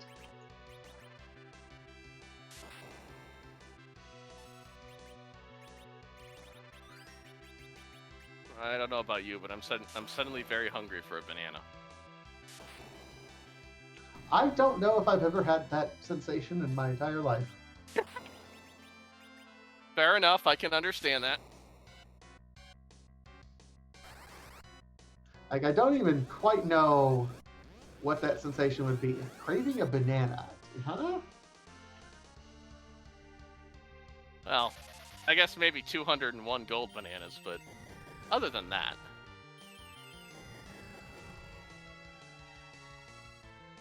Yes, Crystal, in these flags, we're required to finish 4 of 5 objectives for the Crystal. Yeah, that's correct. And you're rewarded the crystal with big bangs. And meanwhile, Unanimous goes down 212.09. GG's to LadyId, who I believe now joins us in the booth. GG's. GG's. Turns out in 2021 we can have a hard required moon on these flags. That was something to see. We can have a hard required giant on these flags, and there's nothing that you can do about it. And that was the rudest thing of them all. What I said, I thought I said giant. Yeah, I'm a I guess pretty much a 17 seed every boss. A long seed. It was yeah. Yeah, I'm at a loss for words at the moment. It was one of those seeds that I think after we're done racing it, we try to go into our saved documents and delete it from our hard drive, and then take the hard drive out and burn the hard drive, because we don't ever want to see this seed ever again. Well, that's about how I feel. You know, that scene in Parks and Rec where Ron Swanson throws the computer out in the trash. If you're familiar with that, that's honestly, yeah. I mean, I'm not going to delete it. I have to go back and watch it. First off, GG's to groundflier. They dealt with the same thing that I did. They completed it, certainly much faster. I don't know what kind of checks they made, or whatever. I'll have to go back and watch the stream after. But yeah, it was one of those seeds. It was really one of those seeds that was a little bit back and forth either way. You both made different decisions as you're going through it, but it wasn't anything drastically different between you two through most of it. It was pretty well neck and neck. One decision had a little bit of a lead, the next decision had a little bit more of a lead. If anyone would have done Giant when you got the Darkness Crystal at 20 minutes with a fully unlocked Tella, you would have been golden, but no one does that in this day and age, right? Right. And nobody does it. Nobody does a D machine grind anymore. I mean, it used to be, Highway to the 3 Miss Zone. 20 minutes in, you get an unlocked Tella and a Darkness Crystal. You're doing a D machine grind, but that's the last thing on my mind is go to Giant. I will say I was perturbed by all the Excals and crystal swords lying around, and then Cecil sitting there lying in the bed at Kaipo at the very end. I'm like, you jerk. Yeah, we were wondering that for a little bit, actually. Had you checked, because we had seen over on Groundflyer's side, he had checked that Cecil very early on, and we were concerned that we didn't think you had checked that Cecil, so might have, take some time to dive that Luca cave when it really wasn't necessary. Yeah, I mean, my hope at that point was just going into getting Edge. I rested all my hopes on getting Edge. That was the Sand Ruby check. That was the package check. I said, okay, Edge has to be somewhere. There's no way he can be on Giant, right? Turns out he was on Giant. So it was kind of face checking at the end there. And then, of course, doing the 2 Fey March bosses. I'm like, well, that has to either lead to the Rat Key or a Rat Tail. Twin Harp has to lead to something and can't lead to nothing. Well, again, turns out it can lead to nothing.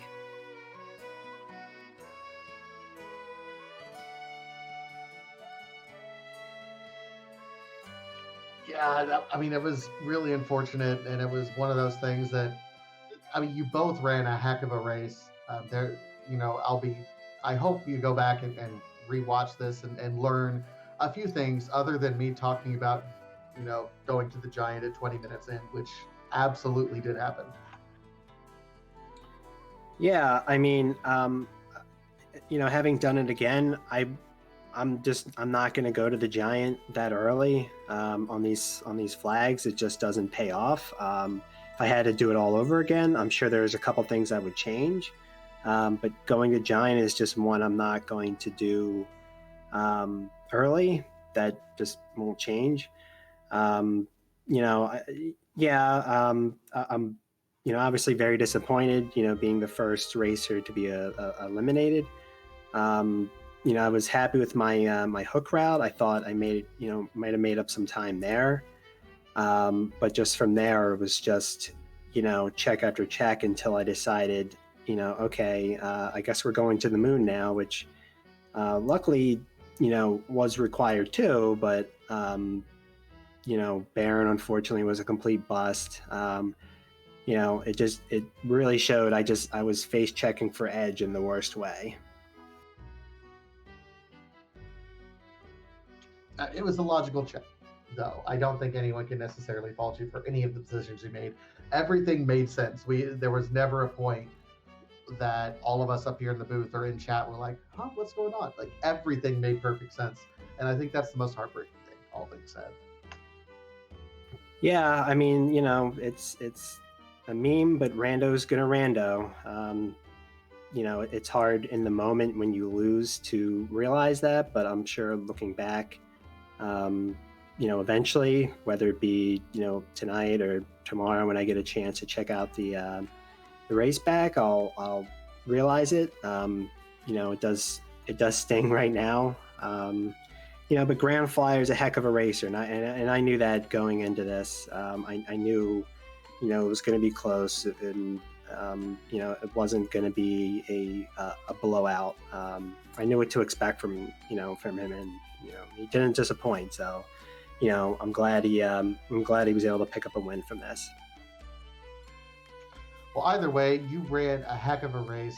You should hold your head high, honestly, because all of the races that we've seen, whether here or on the Cagdars that we're keeping track, you're one to look out for, absolutely, in future tournaments and moving forward. So, this being your first tournament, keep your head held high because you're going to be a force down the road. All right, thank you. You have any other questions for me before I go check out the stream? No, I was just going to ask if you had any final thoughts then before we let you go. No, I think I got all the thoughts I wanted to.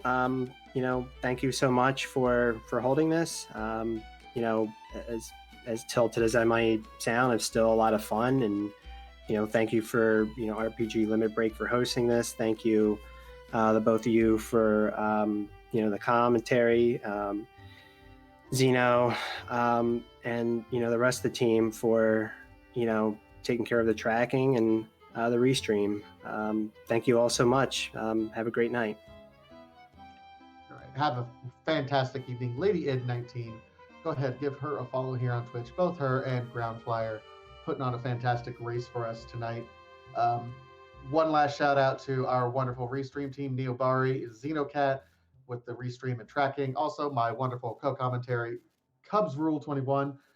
Folks, we're going to send you over to Free Enterprise where we have another race going on. Just a reminder, do not spoil this race, please. We have folks who are watching every round on their own. Have a great night, everyone, and we'll see you at the next race.